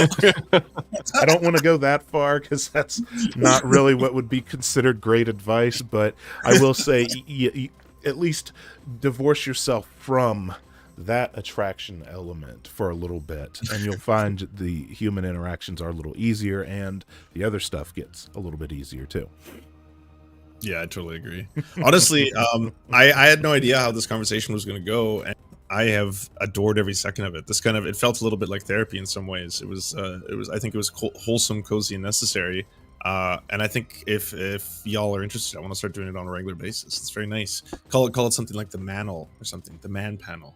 I don't know. Oh, I love it, and I'm down. Well, you saw my enthusiasm for wanting to engage with this topic, and if you ever want to focus in on more specific aspects of it, talk about some of the things in different minority communities, POC communities, about the specifics of how they interact with masculinity and things like that, because there's a lot to be talked about there. I'm definitely on board. Yeah, I'm down. The chat has been apparently horny bonking themselves for the entire conversation for over the two of you. So thank you, chat, over both of us. Now I have to go read your chat. Yeah, wholesome. I appreciate that. Okay, funny way to end this all. Can both of you, and this is I want to do this because I don't think you should ever use pickup lines or the worst things in the world. Can you both tell me the worst pickup line you've ever heard and or used, but ideally not used? Oh, David goes first. Okay, I was going to say if you want to. This is not my world at all. I've never in my life used a pickup line. I'd rather die than use a pickup line. You don't use them. You had to have heard a funny one, right? I heard a great one the other day. It was on a TikTok. It was just "me want fuck." Does that even count? I guess there's no thought involved. All right, but it's very cringe. It's bad. Okay, let's say it. You'd say, has anybody ever told you that your pants are like a mirror because I can see myself in them? Oh, I know. I warned I've heard you. that one. Yeah. Do you want to take a stab at it, David? Or I'm just thinking of ones that are, I don't know. I can't even formulate one. Isn't there one about have you fallen from heaven because you look like an angel or something? Isn't that a pickup line? Yeah, it's just the standard. Yeah, everyone's saying David's too wholesome for this. I just think pickup lines are so goddamn lame. I don't know. Oh, they very much are. Baller boy filling in for you, David. Girl, are you my laptop because you're hot and making me nervous? There you go. Oh, okay. Yeah, it's I don't know if there's a ability to make like a wholesome collection of pickup lines, because it's just not good. No, just have a conversation. Just be a human. Be a human and don't make someone be feel a awkward, normal 'cause you don't want person. no one wants to be in a conversation. They don't want And I guess the last bit of advice: shower. This is the only one where I'm going to be just like outright, completely uncharitable. Wash your ass. Okay, wash your ass. that's the best way to have Women, human wash your ass. interactions. That will improve your human interactions. I know it's a struggle sometime. Wash your ass. Take a shower. Take a shower, and you'll find your interactions improve. So many fucking nasty people. Wash your asses. my life. I finally started washing my ass. Thank you, Car. Hey, we're gonna get that in a month. Thank you so much for joining me. Where can everybody find the two of you? One last time. I am Car. It's Kar. You can find me on YouTube at Car, and I do political commentary, and sometimes I talk about whiskey and dogs as well, and just general agitprop from an Afrocentric lens. So that's me. I am David Dole at David Dole, Doel on Twitter, and the Rational National, rationalnational.com. That's the YouTube page, and I cover politics.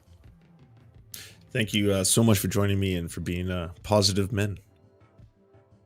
Thank you for having us, Lance.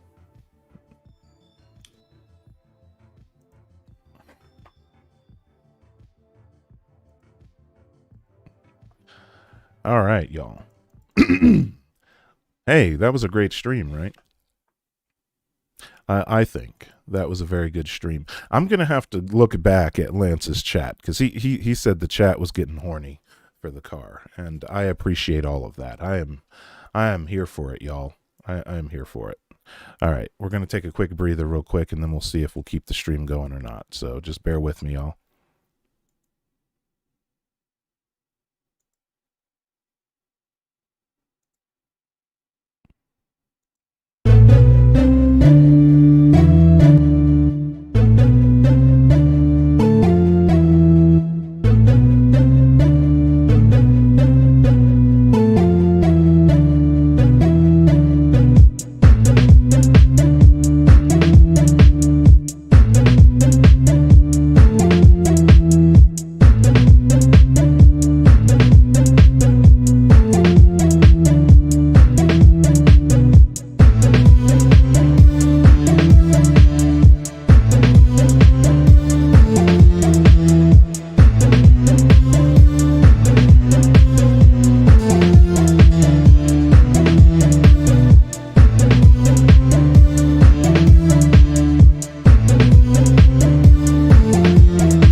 Okay, everybody, I am back.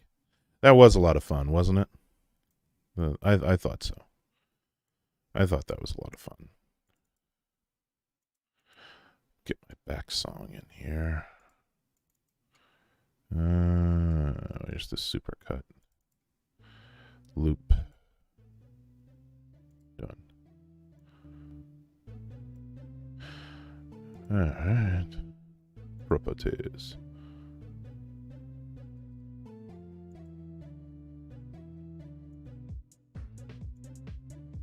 Right. It was. Hey, Mitt Nerd, how you doing? Listen, I saw some subs come through, so while I was talking, so let's hey, some subscribers on YouTube. Snow Alien, Charlotte ACC, and Robo Gaming, thanks for joining us. Thanks for the follow. Daisy Blue 2, Gregory Lyles, Hangmore Dong, Lesser Migratory Sloth, Wilton Stowell, and thank you all for the follows. Please check out my content, by the way. Those of you watching on YouTube, those of you who partake in the YouTubing, I do have a video coming out at midnight. So make sure to tune in tonight or tomorrow as well. Now, I got to figure out what we're going to do. If I'm going to play a game or work on a song.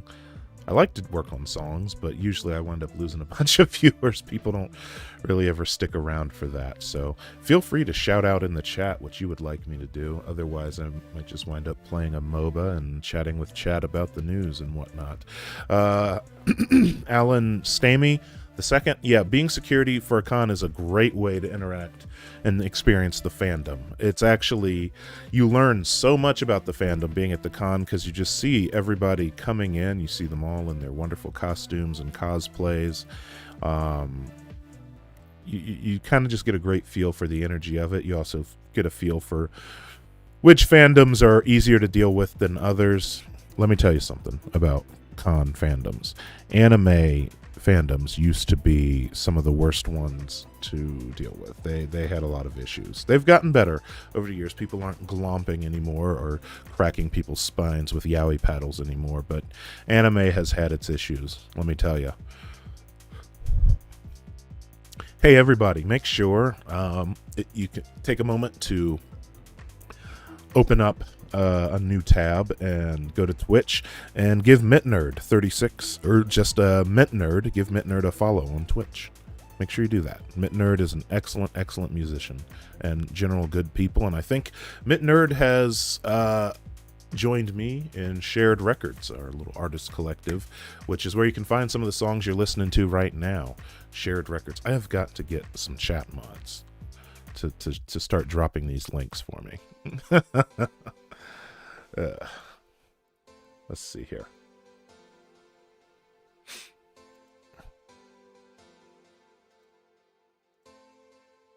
Wow, I actually have 3 people viewing on Twitch. I didn't know there was people watching. Well, anybody watching on Twitch and anybody watching, well, I can't do it on Facebook because it's actually really damn hard to get monetized on Facebook, but people watching on Twitch are going to see an ad. And yes, Shared Records. Get your fix of excellent music. MittNerd's a far better musician than myself, trust me, because they can actually sing and they actually know how to play music and have great note theory. J Ruggs, good to see ya. Hey, there are some people still alive over on Twitch. All right, y'all. What's on fire under the camera? June EP is incense. Yeah, since you asked, incense. And it's dragon's blood incense, and it smells... No, this isn't dragon's blood. This is Nag Champa, and it smells amazing. I love Nag Champa. Nag Champa is very good. And I found at one point that I kind of liked the aesthetic of just the smoke rising up in front of the camera. It gave a very relaxed vibe with my... and you know, those of you who've stuck with me a while, you should notice this is a somewhat new backdrop that I kind of started this year because I'm in a new recording and producing space. I've got cool shit in the background now that people can barely see. I gotta figure out my lighting situation. All I've got is these 2 salt lamps, and they're kind of just this mass of bright light all in one spot. Tried to make the backdrop a little more appealing. I had the top of my subwoofer here in the shot, so I figured I needed to put something on it so it's not so blank. Yeah, Alan Stammy, anime communities have gotten a lot better. They used to have a lot of problems, but the cons and the fandoms and animes have gotten considerably better, and that is a good thing. Absolutely a good thing. Let's see. What time is it? We're checking the time, and I think we might play some Smite. I've been enjoying some Smite lately, but I got to figure out how. I got to make sure I get it properly put up on my stream. I don't know. Those of you in chat, give me something to talk about while I get that set up. You know, okay. No. Hold on a second. We're going to listen. So, look, I know what we're going to do. We're going to watch some YouTube videos, right? We just got done talking about positive masculinity. We also got to talk, because we talk a lot about what not to do, right? And yet I have to admit a guilty pleasure of mine to the assembled gallery watching me here. Are any of you familiar with streamer rage compilations? Any of you familiar with those? It is my guilty pleasure. There are these guys that just lose their damn minds while playing video games and just throw things and beat their keyboards to hell and back. And it's just, I am in awe watching it, like watching trains crash. And I can't stop watching them, but they're very bad.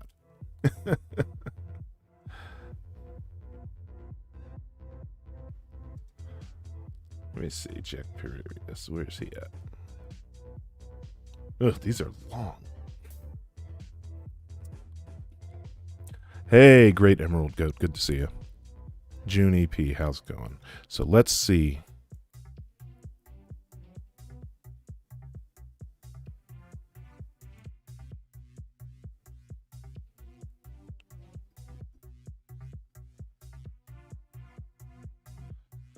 It is hilarious, J Ruggs. It is hilarious to watch, just because my thing is, do people like do people like just sit? Oh, I was worried for a second, Knock 2. I thought you were going to tell me that you've been streaming some Sekiro and just hucking your controller, tossing your controller across the room and punching your webcam. And I'm like, oh, you have to link this. We're going to watch this shit right now. Give me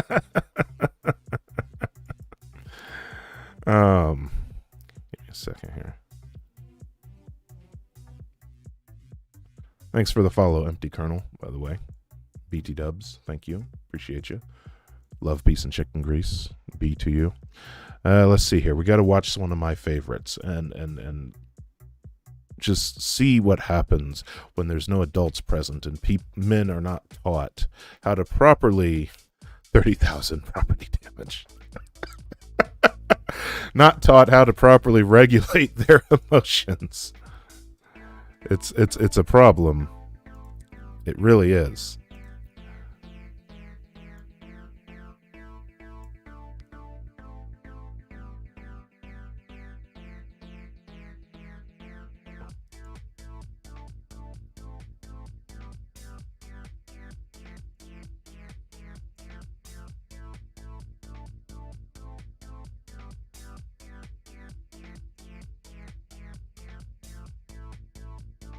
Let's see here. It'd be nice if I could actually find what I was looking for. If I could get the window up. When I get trounced in DS3, I usually say, yes, mommy, more than I read. Ugh, uh, that's one way to react. Right now, there's a couple popular games that seem to be like the #1 rage farm on Twitch. There's Jump Kings. Have any of you played Jump Kings? Jump King rage people. Oh my god. That's what we're going to look up. We're going to look up people raging at Jump King. Because people are... It's apparently a game where you just jump up this retro style platformer map, but you can fall through several sections of the map, and people get very tilted in the process. It's honestly a little sad, but where's my display capture?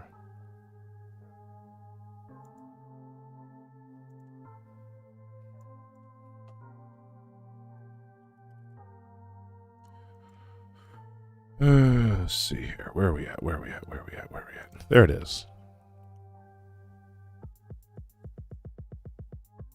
There it is. And then we just move this down.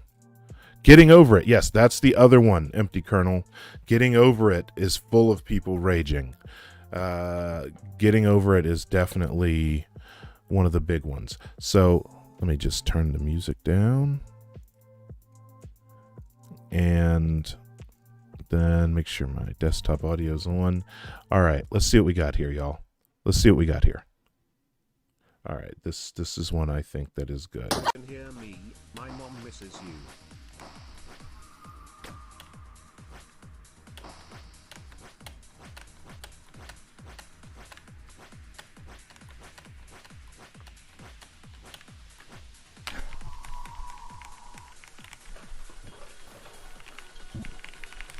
What's the tongue thing?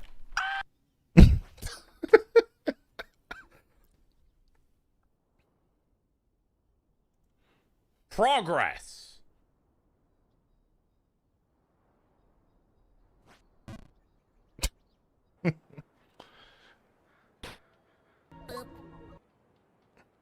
Yeah. Jump Kings can be a very frustrating game. I think he's handling it well. Tiny jump into a big jump into a fuck.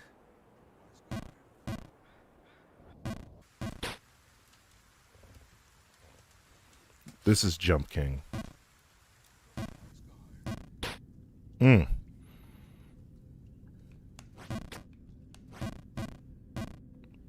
Oh, they're not doing well.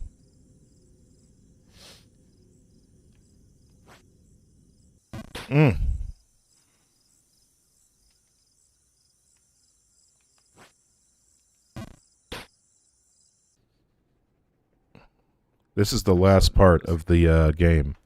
This is the last jumps you have to do.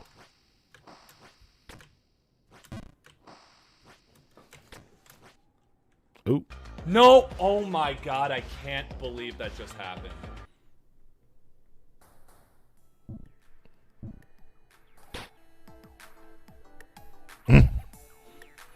Oh. These aren't so bad. These guys are all taking it pretty well.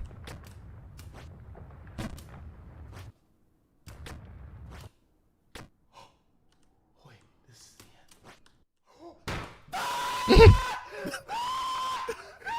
Oh my god, no! Oh my god, no!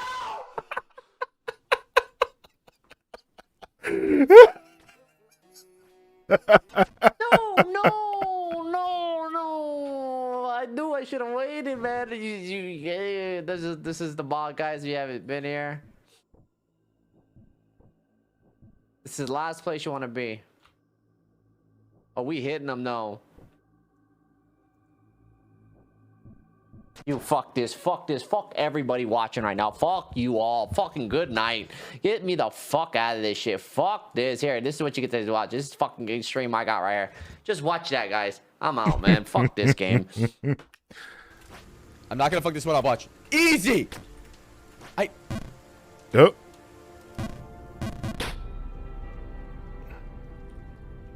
I'm disappointed. These guys are mostly handling these really, really well. Oh. Okay. That really hurt my throat.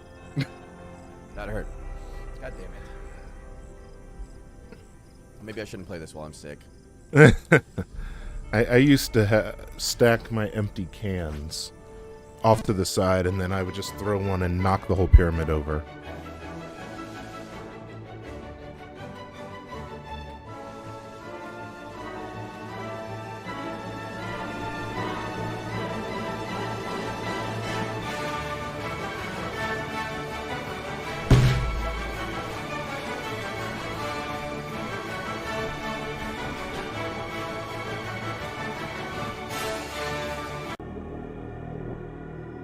Whoever made this game should.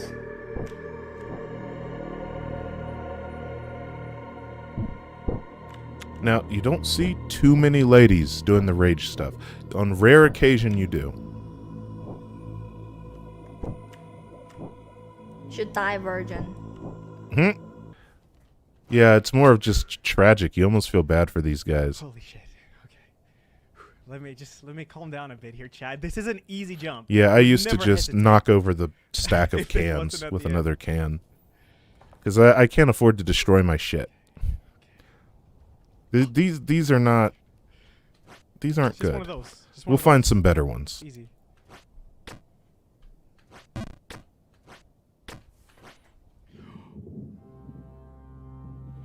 Just the look of shock when they missed the jump. Thanks for doing the face, Elia. It's the babe. It's the babe. There she is. There she is. I see the end. It's in sight. It's in sight. Pokimane, I'm coming. Fuck! No! No! Okay, we're gonna find a better one to watch. I know there's some better ones. Let's see here. All right, here we go. I know this guy doesn't disappoint.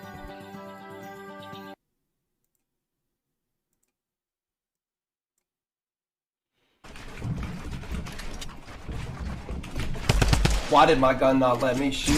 Why did my gun not let me shoot? Fuck! Shoot, bitch! Shoot the fucking weapon, you dumb motherfucker! Holy fuck, that bug needs to fucking end. Oh my god, bro. That fucking gun. That bug where you can't shoot your fucking weapon, it has to be fixed. Absolutely has to be fixed. Holy shit, bro. Why is my getting going Hey, in the Dr. window Disrespect. no? Every time! Fucking pussy. Fucking bitch boy, man. Hey, Big Man Davis, how's it going? We're watching Twitch streamers rage and not handle their emotions very well, and because it's my guilty pleasure laughing at these people. Oh, Jesus! Man, I'm fucking out! Fuck it! Fuck streaming, man! Fuck this! Fuck this! I have to wonder if a lot of these guys are playing games that are popular, not necessarily games that they like, and so they're getting this frustrated because they're playing for views and clicks. Do you have to wonder if they actually enjoy some of these games?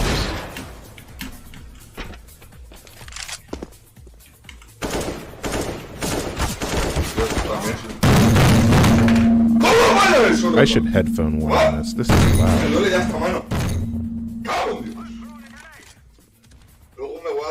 Yeah, he hurt his hand. Jesus Christ.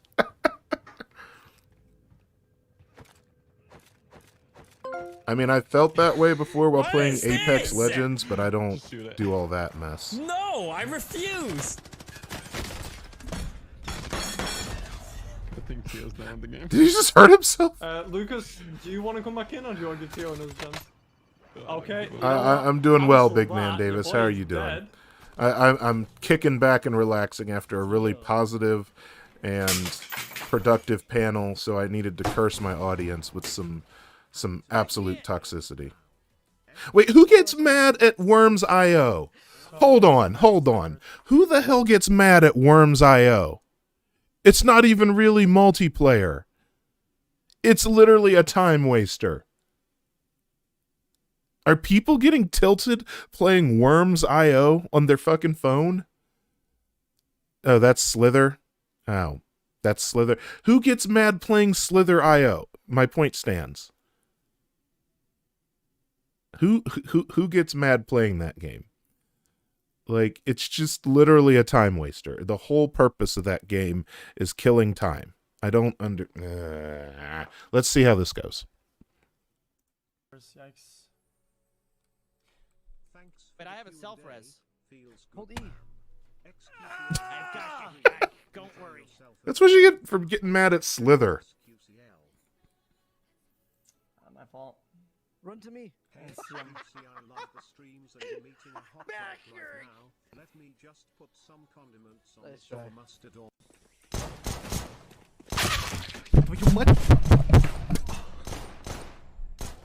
I'm so tired of having to deal with all the fucking bullshit in this game. Like, some of these Every people single seem like they're fucking very match I close get to a into. breakdown. I have to get into a game where all I have to deal with is fucking aim assist players, console players that literally have double the aim assist, broken weapons, broken. I'm fucking out. Please wait, oh god, no. Your soul is mine now, Forsen. Bro, this fucking jump. Nope, that's not going to go. Don't do that jump. Did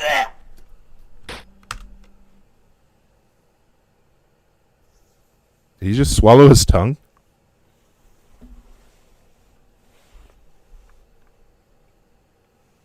I don't know why.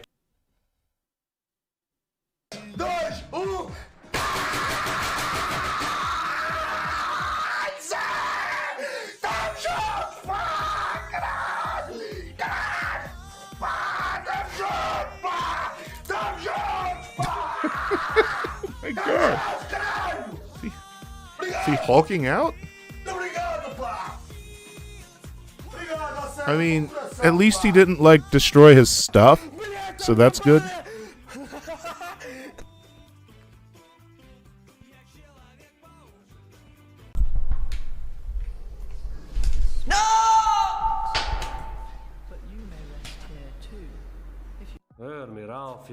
Oh, FIFA. There's a lot of salt in FIFA. People get pissed playing FIFA.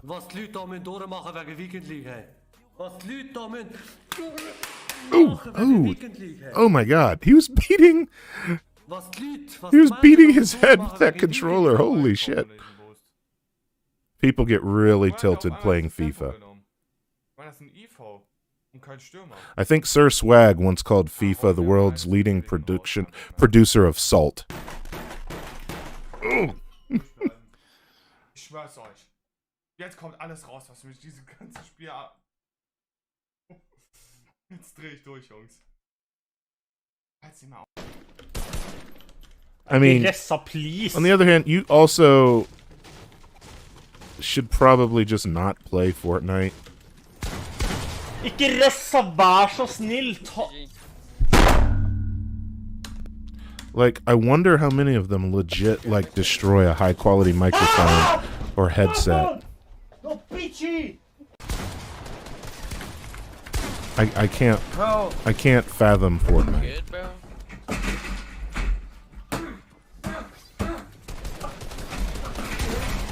Oh, Jesus.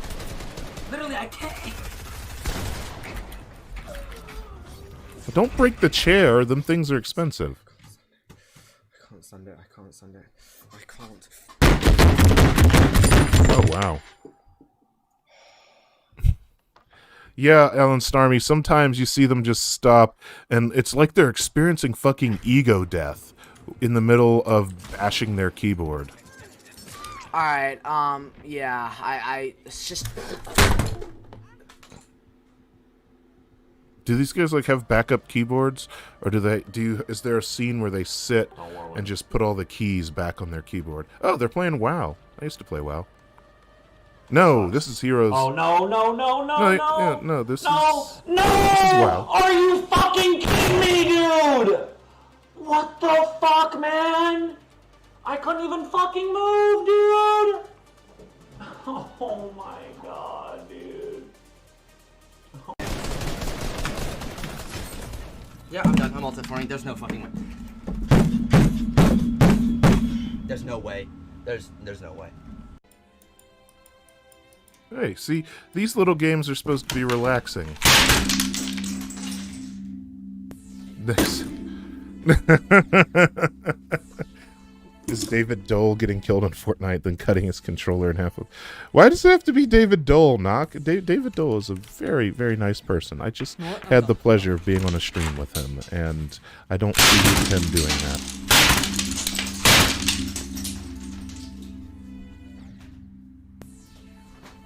I would probably be more likely to do that than David Dole. David Dole is a genuinely beautiful human being.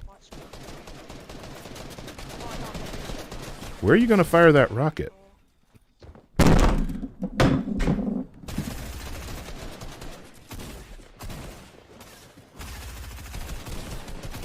Louisa Ruth, yes, better their keyboards than people, but at the same time, if we're actually being honest about anger management and impulse control, somebody who does this is not far off of punching people as well, which is the sad truth, because this is punching things, regardless of if it's people or objects, is not a healthy way. is not a healthy way to channel your anger. There's a lot of these with... Ooh, he knocked his cam out. There's a lot of these in Minecraft, too, I've noticed. What are they playing, Genshin? Who's raging over Genshin? I don't understand. There's a metal frame in that keyboard. How is he... Holy crap. That is nerd rage. Why aren't you working? What's wrong with you? Us with a sense of meaning, friendship. What the fuck? To a goal larger than. Get out of the way! Oh, I know it's cringy, June. This, like I said, we had such positive masculinity during the panel, so I have to engage in my guilty pleasure and feed you all some toxicity and laugh at people's rage, because I didn't know what else to do. Louisa Ruth, it's good to see you, by the way. Haven't seen you in a while. I cannot fathom what's going on in games of Fortnite. I literally don't understand. What the fuck is that? Homie, what? I fell into the water.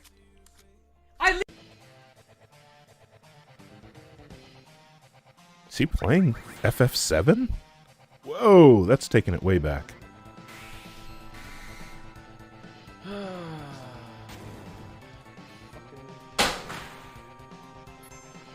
Seeing the last thing someone might see before getting randomly hospitalized. You know, yeah. I know they did. I don't know why they did. Like you're just going to hear in the news that this person got checked into a facility, and this was like the last video you saw of them. That didn't hit. I'm done. Those shots are still gonna hit. I mean, oh well, my shots are still gonna hit. I mean, I don't get it. The enemy has better aim than I do.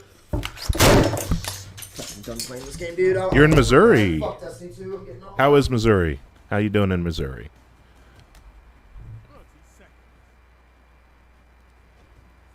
Is he frustrated because he broke his keyboard?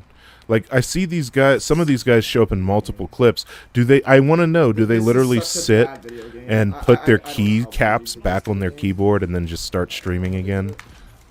That doesn't kill. Did you hear the screenshot Shit! noise? What are you doing playing like this in control? Why are you so What game even mad? is this? Is this Anthem? What game is Fuck this? me, man! It's control! Breathe! Take a fucking minute to breathe! That's all they do is literally Icarus Dash. That's all these fuckers do is that Icarus Dash. That's all they do.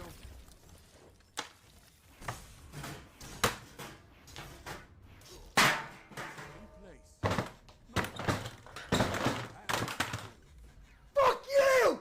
Fuck! Hey, Knock 2, you have a good night as well.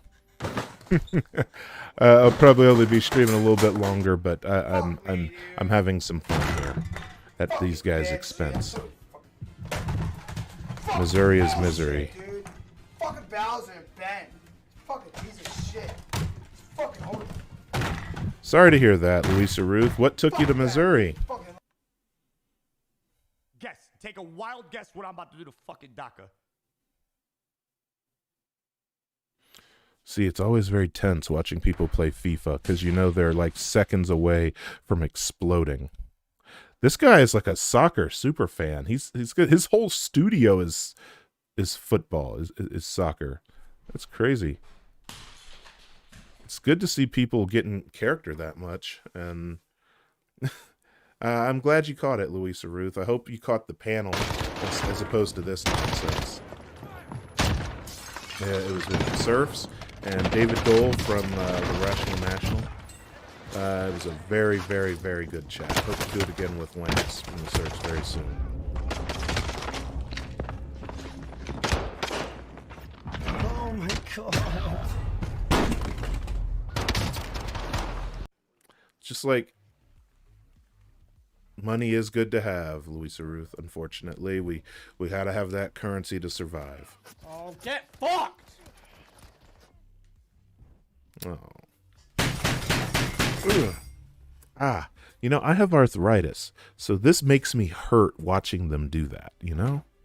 I'm just like, you guys are going to have destroyed joints when you're 30.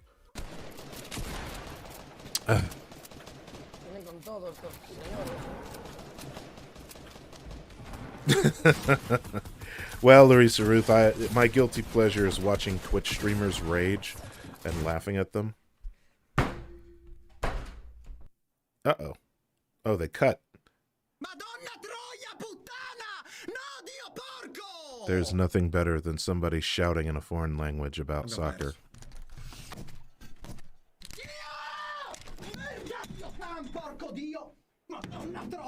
Porca madonna troia, maledetta madonna puttana di merda, Dio can. Porco Dio. Bastardo di merda, Dio, pezzo di coglione, figlio di troia il signore. Pezzo di coglione.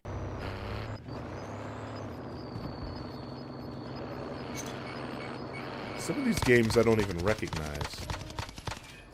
Is this Warzone? This looks like Warzone.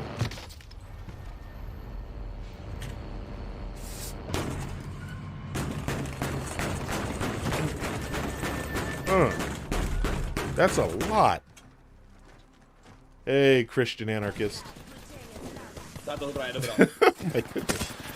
Hey, Christian anarchist, have you clicked the bell? Because YouTube likes to bury my shit. I recommend that people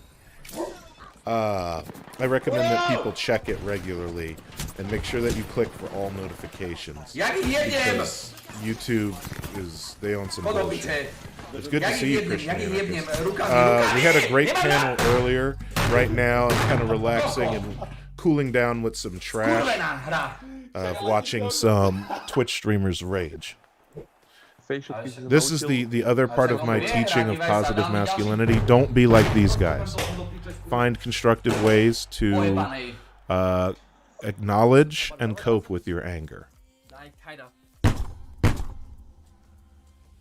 Some of these guys got really good rhythm and amazing stamina to keep pounding the desk. Like, it's impressive. Oh, mega low, Bro, wirklich. Digga. Ey. Fickt euch! Oh, jetzt hab ich fast alles geleakt, Digga. Oh, saved. Everyone sounds more angry when they're screaming in German. That's just the way it is. Okay. Someone had mentioned getting over it. People raging at getting over it. I want to see if we got any good ones here.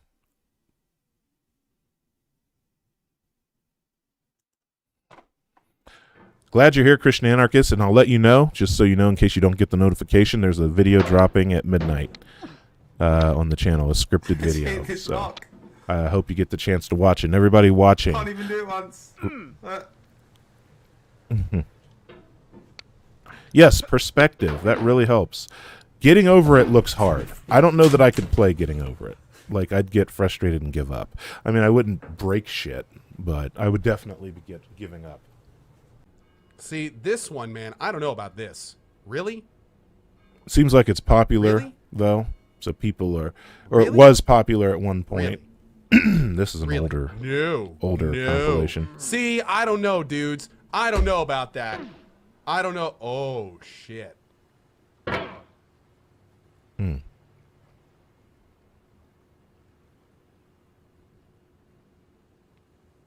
Zen.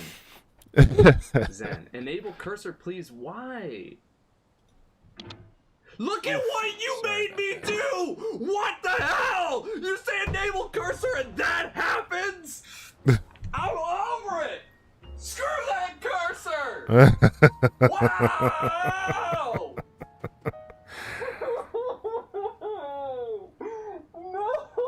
Is he crying? Well, that's healthy. It's okay to cry, but not what I expected. When they say it's a rage compilation, that's what I want to see more of, is somebody just go off screen and start crying. Ooh, no. I don't like that. Okay, I saw Are you getting flashbacks, Alan Stamey? Did you repress this memory? Don't hate the player, hate the game. Ice-T. Ice-T? Yes. Yes. Yeah. Into the sessions of sweet silent thought, I summon up remembrance of things past. I sigh the lack of many a thing I saw, and with old woes new, wail my dear time's waste. William Shakespeare, Sonnet 30. Okay, that's what I thought it was. Yeah, I think the game won. Yeah, some of these people are legitimately frightening. Like, you wonder if if there should be somebody around to, like, intervene. 2 hours. Took, I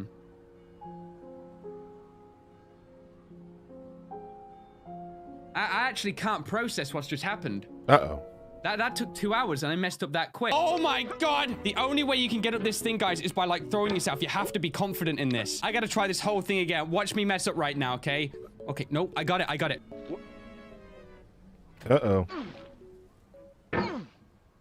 All right, okay. Oh my god. It amazes me how many people literally just say, all right, yep, we're done. Yeah, yep, Alan, it's gonna make you confront some things. Apparently this game is a source of a bit of trauma for a lot of people. That's what I like. Getting over it with Bennett Foddy, it's such a work of art, if we're being honest.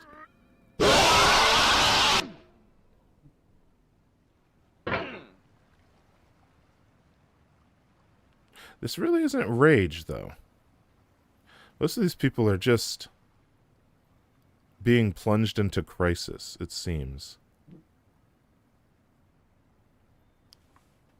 Hey! Knock off that growling. Being a dog parent.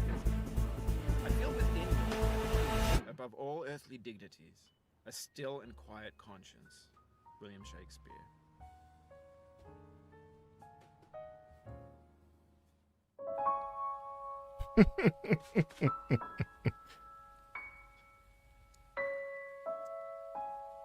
Like, I guess this game was really popular at one point. I'm really trying to compose myself so here as best as I people can, but were playing it because it got views, because it was trending.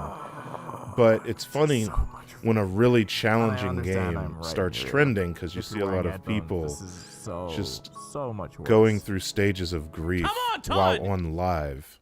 It's crazy. I believe in you. This game is so dumb. You can do it. I believe. I believe.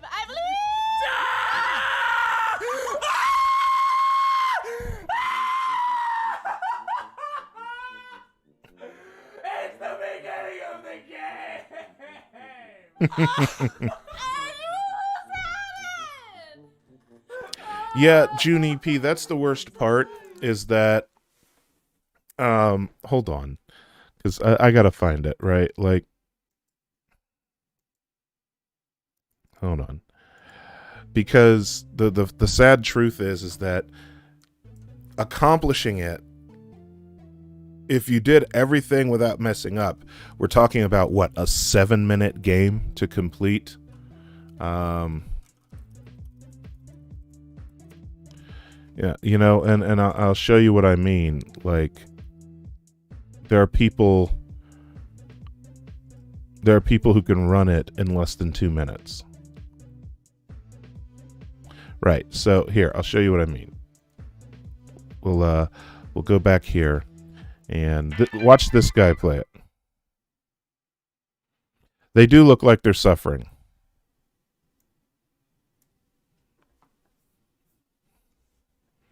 Ah, the French. So watch this guy. Watch this guy. We can, and I don't mind watching this because I know he'll be done very quickly. See, you know, you just go up those little rocks, go up those rocks, and up that little part there. Doop, doop, doop.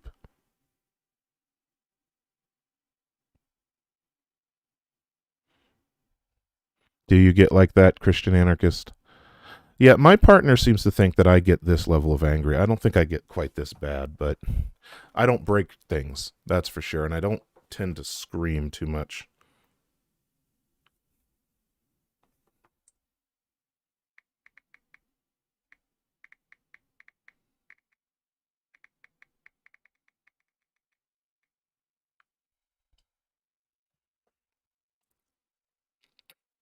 Never understood the hat.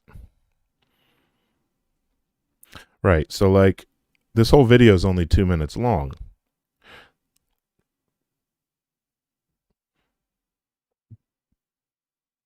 And I think, like you said, June, the part of it is playing it over and over, and eventually you get over that part, and you can do it in a couple minutes.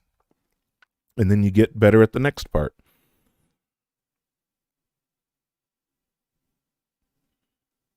It's interesting to me that the ending of the game is going to space.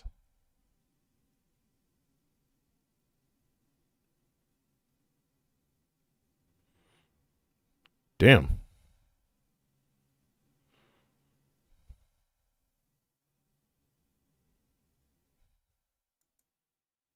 Why do they? I've never understood this with these games. If you're alone, you can come inside and say hello. I solemnly swear I am not recording or streaming this and understand only those who have climbed. Is there some special ending after you click this that they don't want people to show because they only want people to earn it? I think Fall Guys did that too, right?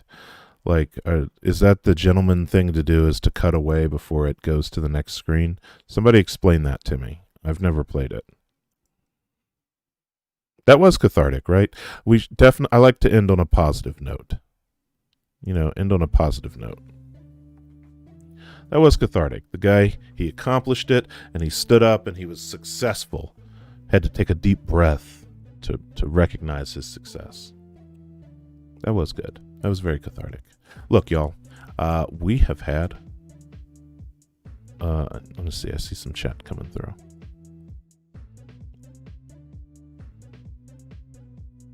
Think about how satisfying it was to finish the game that quickly. Yeah, it makes all those deaths worth it. Grinding isn't how a lot of them normally play. It can certainly be unhealthy. Grinding can be unhealthy. You got to remember, I grew up playing MMOs. Or not grew up, but I used to be super into MMOs, and it was always the Korean MMOs that were insane with the grinding. So, you know, we talk about Aeon, basically anything by NCSoft. So Aeon was a crazy fucking grind. Ragnarok Online was a crazy fucking grind. Martial Heroes was a crazy grind. Like grindy games where you basically just have to go and farm like crazy to get levels, because at usually about halfway to max level, all the quests at that level wouldn't be enough to get you to the next level. And so then you had to go grind trash mobs.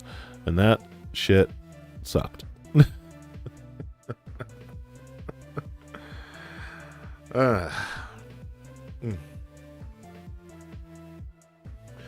Look, y'all, we've had a lot of fun here tonight. Please be sure to I don't know if I'll do if I'll cut a segment out of the VOD and upload it. I might, because I think we talked about a lot of good stuff. It just depends on if I have enough time to do it. But listen, before I part ways, Guitar Hero does take a lot of practice. Never played Binding of Isaac. It's a game people talk about a lot. But yeah, you know, if you take anything from this tonight, there you can definitely be better at being masculine. There's always room for improvement, and be a more positive masculine force in the world around you. Let you know, I do have a video coming out at midnight tonight that I think you all will enjoy. And other than that, I'm going to say ciao, sayonara, via con Dios.